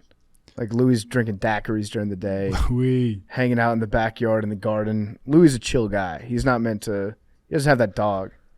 Just chills out. Napoleon's got the dog. Like, he just had to be like, remember all those Super Bowls we won together? Yeah. Napoleon's Dan Campbell. He's a player's coach with way more wins. Yeah, if they let Dan Campbell like coach the entire NFL. Yeah. And then you just have like teams. It's like if Dan Campbell went out there against the Packers on Thanksgiving, and he stood at midfield, and he was just like, man, I just love how you played this damn game that we all love so very deeply, man. We bled together, we sweat together. Let's just take over the entire league, man. And the Packers just started weeping at midfield, lay down their swords, forfeited, and then they all tried out to be on the Lions. The Packers are a lot like Revolution France, because it was the first time the people owned the country. And like with like all of the fans own the Packers. Good point. Yeah. So I'm just imagining King Louis getting updates from his little cuckboy council coming in every day being like, Sir, Napoleon has advanced another 30 miles. Sir, another regiment has turned against you. He's like, this son of a bitch. He's like crumpling up the scroll in his hand. Yeah. He ran out the city before he got there. He wasn't in Paris when he got there. He's a coward. Couldn't take the heat. Very funny story. After his first success against the Russians, he had a rabbit hunt. He set up a rabbit hunt for himself as a celebration of, a couple wins in the first part of the Russian conquest. And the guy who was in charge of getting all the rabbits didn't get wild rabbits. He got 30,000 domestic rabbits. So when the rabbits were released, the rabbits didn't run away from the humans because they associated humans with food. So like 30,000 rabbits all just like swarmed Napoleon. and he literally lost to 30,000 rabbits. Yeah. And had to like go home because the rabbits wouldn't stop like running at them. Like they got literally overwhelmed. And they were like chewing on all their shoes and stuff because they were like, yeah, where's they were the food? hungry. They didn't know how to feed themselves in the wild. So as soon as they showed up, just imagine like tens of thousands of rabbits coming at you, and you're like, I'm supposed to hunt these things, and they're coming at me. That's actually a great military strategy. I'd like to incorporate that in the future. He probably thought about it. Like, that's how his like crazy. Like, if he was a football coach and like applied his mind to football, he'd probably win 1,000 Super Bowls. So, like, honestly, if Bill Belichick Super Bowls, 1,000, not 1,000, no, that's I agree. Hyperbole. 1,000. But if like Bill Belichick was back in, well, Bill Belichick's Polish. Yeah, no, there's a chance he's Croatian. Oh. Billy was about to connect some serious dots. Yeah, there was about to be some strictly dots. based on what Belichick's last name was. What are you going to say? There's a good chance Belichick is descendant, a direct descendant of Napoleon. I guess it's possible. Like, Napoleon. I mean, may imagine have if Belichick, invaded Croatia too, because he was in Croatia. He took over Venice. Venice was like its own country up until Napoleon took it over. There's a chance if Bill Belichick was in Napoleon's time, he would have been a sick general.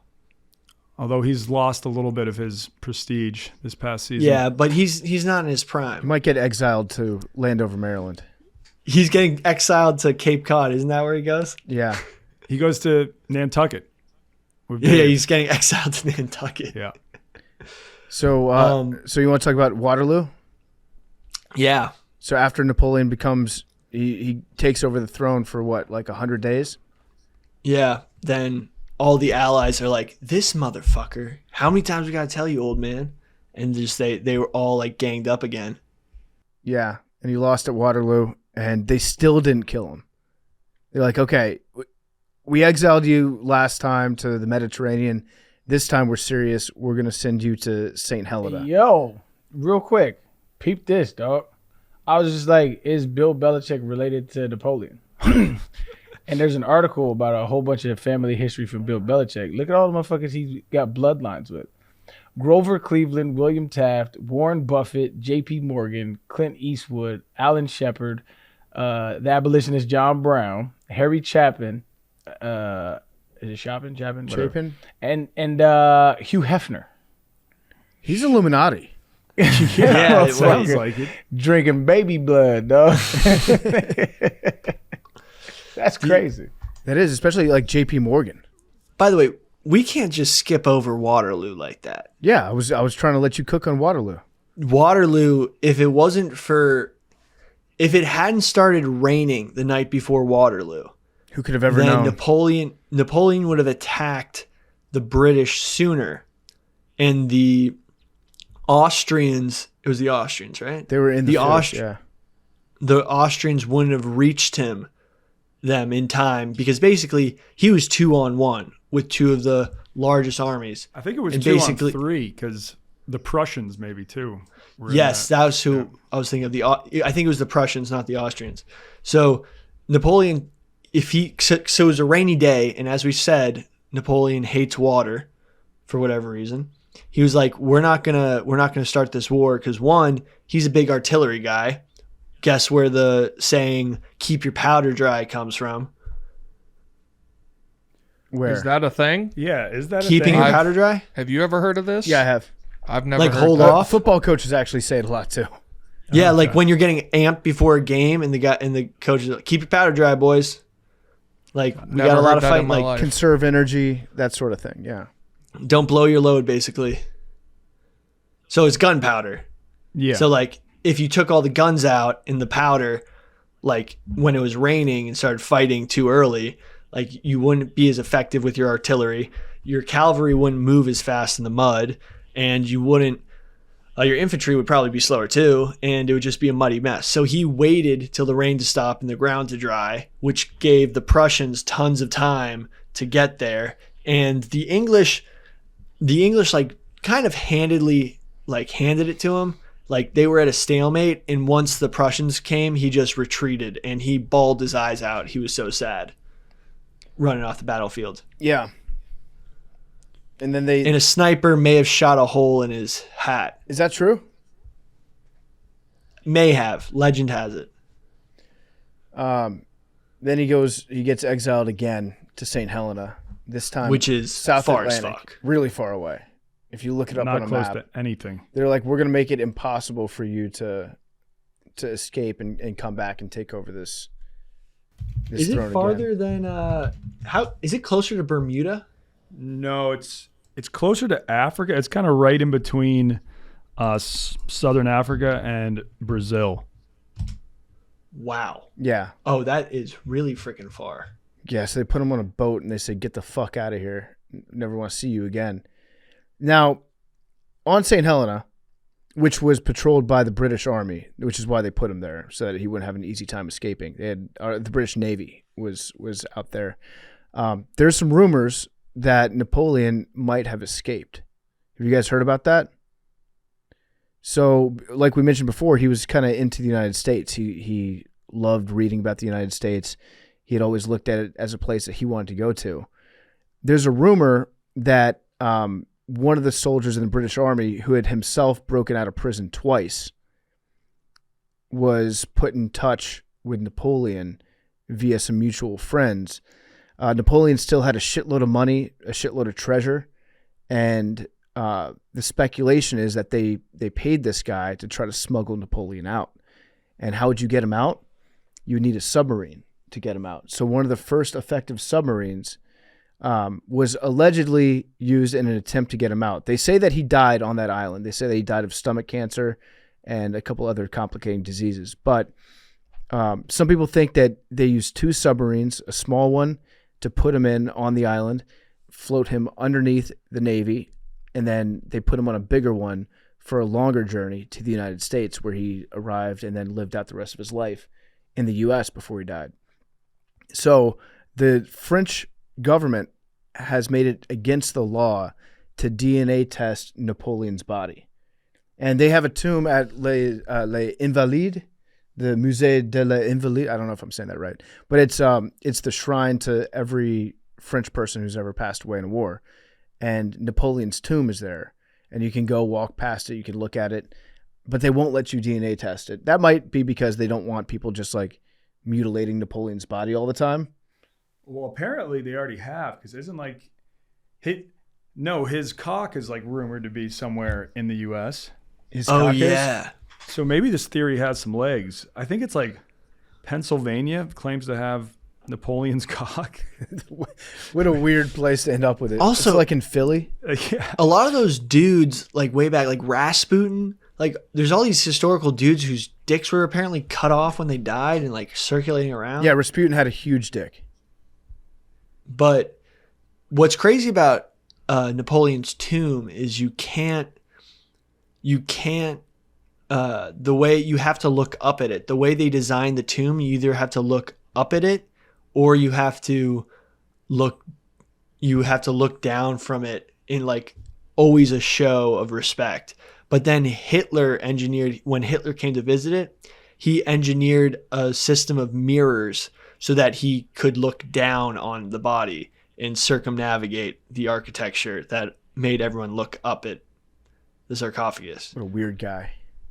But Hitler also, like, Napoleon kind of caused Hitler. You think Napoleon caused Hitler? Napoleon was Hitler's like idol. World War I caused Hitler. Yeah, but the idea of conquering all of Europe. Well, then I guess you can say Julius Caesar caused Napoleon, because that was his idol. Yeah. So then. Yeah. So a urologist bought Napoleon's penis for $3,000 in 1977, and fleeced again. And then it's currently owned by his daughter, who is still alive, and she's been offered at least $100,000 for it and hasn't sold. I would imagine that the price would be significantly higher for that. How much? 100,000? Like now, yeah, people have been offering her $100K. Like a game-worn jersey from an NFL team, if you're a good player, is like more than that. Yeah. Should we get it for the studio? There was a time where his penis was on display in New York at their Museum of French Art. Jesus. Are we sure it's his penis? That's the thing. I don't know if they're sure, but that's the dangerous game that you have to play. It's like, yeah, you can pay $100,000 and it's Napoleon's cock, or there's also a chance that you just paid $100,000 for a regular penis. Yeah, that seems like a pretty high risk proposition to me. No, I'm looking. Do they have a picture of it? Yeah, I think they should if it was in a museum back. Yeah. Oh yeah. I found a photo of it. Damn. I mean, it kind of looks like a dot. Wait, is that a painting? Is that his ball sack though? Like, what's that? Like, it looks like a sex toy. I need to know what scale this is on. It looks like an armadillo. Is it ribbed? Yeah. It's ribbed. It looks like a sex toy that you would buy, but not as big. I need to know the scale on that. Yeah. Before I can determine. Yeah, I need to see someone's hand. Count the rings around his penis. Napoleon's penis. So yeah, there's rumors that he did not die on the island, that he escaped. But the official party line is that he died on the island of stomach cancer. Some people think he was also poisoned. They found trace amounts of arsenic, actually like significant amount of arsenic in his hair. But that could also be because arsenic is naturally occurring in a lot of the structures that they used back then. So he could have just absorbed it over time. But some people think that he was poisoned by the Brits just to make sure that he never tried any funny business. So I guess we'll never know unless we DNA test that cock. We're going to get our hands on that cock. Agreed. No, I would much rather you spend $100K on a lighthouse over a cock. Yeah, there are some lighthouses. That would be a much better purchase. Or an El Camino. Yeah. Dude, if you buy a lighthouse, we should definitely throw a party in it. An OC? Yeah. I'll do an OC. The OLH. Yeah, if I get a lighthouse, it's open crib. If you can get out to the lighthouse, you're invited. The open crib thing is not that crazy. It is. It's not. It's crazy coming from you. Well, I went to a lot of OCs. I didn't go to a very homogenous friend group when I was in high school. Yeah, what's that mean? There was various vernacular for the OC. My favorite story about Napoleon: killed many people, caused tons of deaths. But like, this is a crazy quote. Perhaps it was the spirit of the time and the place that affected me, but I assure you, no occurrence of any of my other battlefields impressed me so keenly. I halted on my tour to gaze on the spectacle and to reflect on its meaning. This soldier, I realized, must have had friends at home and in his regiment, yet he lay there deserted by all except his dog. I had looked on, unmoved, at battles which decided the future of nations. Tearless, I'd given orders which brought death to thousands. Yet here I was, stirred, profoundly stirred to tears. And by what? By the grief of one dog. I am certain that at that instant I felt more ready than at any other time to show mercy toward a suppliant foeman. I could understand just then the tinge of mercy which led Achilles to yield the corpse of his enemy Hector to the weeping Priam. Isn't that nuts? Mm-hmm. Yeah. That a dog's love was the only thing to cause Napoleon to feel emotion. Yeah. I mean, it harkens back to our theory that people care more about dogs than people. They do. The sadness of a dog. Also, Miss Blake. Crazy, you could just go to war with your dog. Yeah, I personally wouldn't be bringing my dog to war. It depends. I might. I would bring. Yeah, Billy definitely would. I think 100%. I would probably bring Blake to war, but I wouldn't make him like go out in the battle. He would want to. He'd be like, "Let's fucking go. Let's ride. You're riding. If you're riding, I'm riding. I'm in." But I'd be like, "Dude, just stay here. I'll be right back." They did used to have war dogs that they used, but those would be fucking ferocious. Yeah, those were mastiffs. Yeah. Molossers. Sometimes they would actually wear like some armor too. And yeah.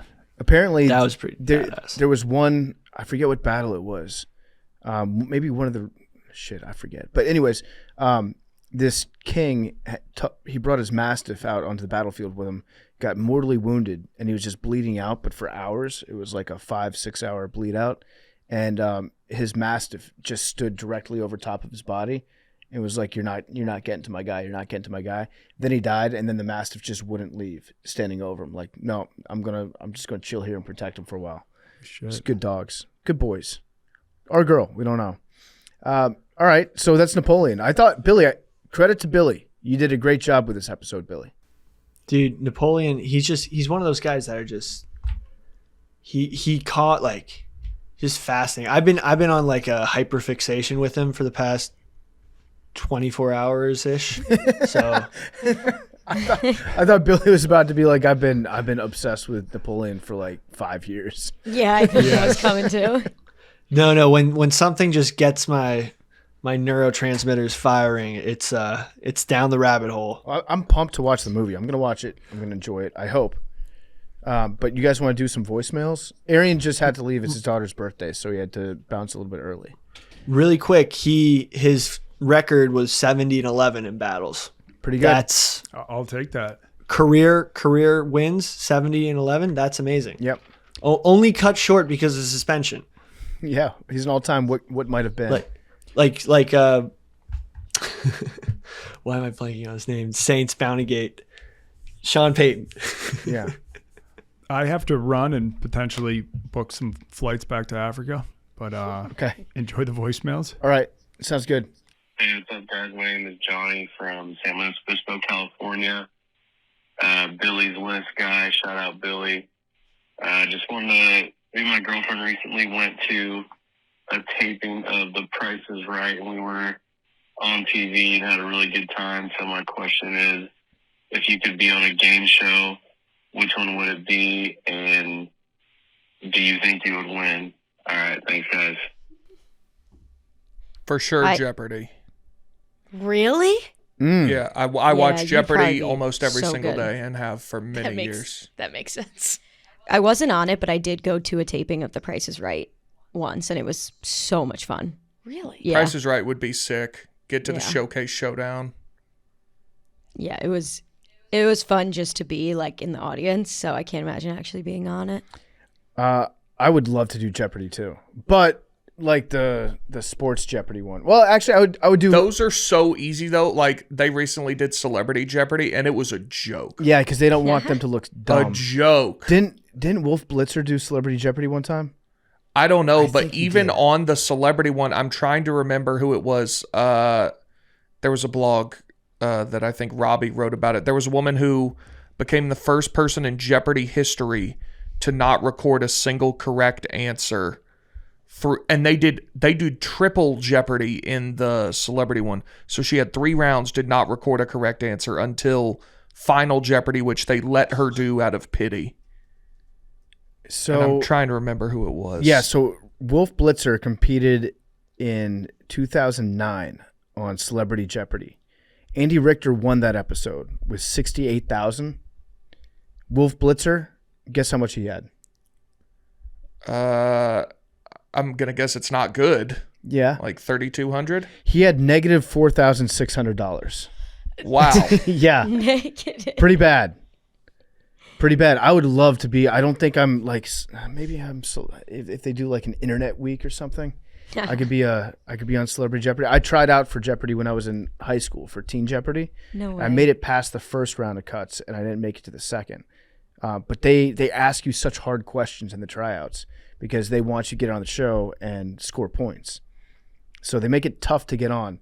But yeah, Jeopardy. If you're out there, hey, I would love to compete. I do the dozen trivia. I love the show. I'm a big fan.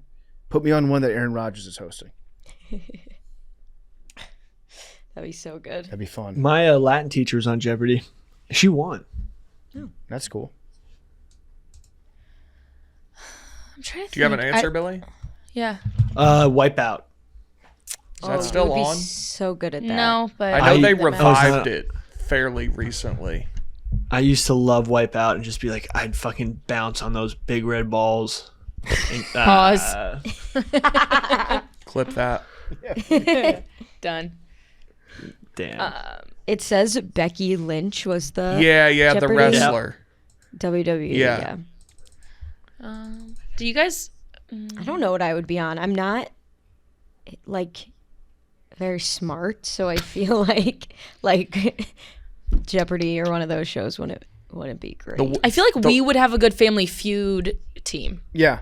Like if all of us play together. I'd also want to go, like, I would want to do Man vs. Wild with Bear Grylls. That's not a game show though. I know, but it's like you would beat Wild. Yeah. Yeah. You'd win. You would conquer. Wheel of Fortune the would Wild. also be sick. Wheel of Fortune is so Wheel easy. of Fortune would be Yeah. so fun. But it's though. just the vibes. Yeah. Pat is Vanna White still on there? Sure is. While they're still doing it, being on the wheel would be sick. Yeah. Pat Sajak is like the biggest celebrity Washington Capitals fan. They bring him back all the time. That checks out. Yeah. Or like Deal or No Deal. That's not on anymore, but That's a good one. Yeah. That one's just like luck though. yeah. I watched GSN growing up all the time. Oh, Chain Reaction. Good Used to one. be an all-time favorite of my. Every time I went to my grandparents' house, we just watched Chain Reaction for hours. What's that? So it was similar to the game we played earlier. So the first you'd have the first word and last word. It would be phone and dog, and then it would be phone, book, store, and you would have like a letter of the next word, and you'd have to guess. Oh, that's cool. Store, discount, That's discount, such a good tire. one. Okay. Did you guys ever watch Lingo? Yep. No. Were you a GSN guy, Big Yeah, T? my grandparents. Same. Lingo was basically Wordle, but it was like you would get they had these like red balls, and they would pop out of like almost like the lottery ball machine, and it would have a letter on it, and then you would have to guess a ton of 5-lettered words with that letter starting it. Oh, so good. Press Your Luck also was an all-time fave. That one's back on. Really? Yes, they like did it's like revival of it. Is that the And no it's whammy, on- no Yep, whammy, Big no Bucks, whammies? No Yeah. Whammies. It's on it always comes on after something that I've been watching, and I can't remember what it is, but I always end up watching the entire Oh, episode. I need to watch that. I didn't know it was bad. Yeah. Yeah, it's really good. It's funny. Card Shark. Not familiar with that one. It's basically blackjack. Yeah, GSN, great TV channel. Or if those like Nickelodeon old school Yeah. game shows were like Spill Your Guts. Mm-hmm. I want to go on. There's a new game show called Special Forces: World's Toughest Test. That's also not These like are a not game show. shows. No, that's a game show. They basically put you through like special forces training and see if you No, can I like know. last. That's not a game show. Yeah, that's though. not a game show. That's that's reality. You still game. For you, Yeah. probably, but not for Hell everyone on else. earth. So yeah. Okay, we good? I think we're good. All right, we will see you guys next Tuesday. Thank you for listening to Macrodosing. Love you guys again. Thanks to everybody that sent in the Spotify year-end summaries. Shout out to that one dude that listened for 86,000 minutes. Yeah. Respect. I don't know how If you you did listened for more than 10, like you're a G. Yeah, I think anybody that listens ever is a G. For sure. Wait, really quick. Last Napoleon fact. Okay. It's illegal to call a pig Napoleon in France. Oh. Okay. Yeah, just fun fact. I had to empty the clip. Watch me. I'll do it. I don't fucking care. I'm crazy. All right. We'll see you guys on Tuesday. Love you guys. Mm.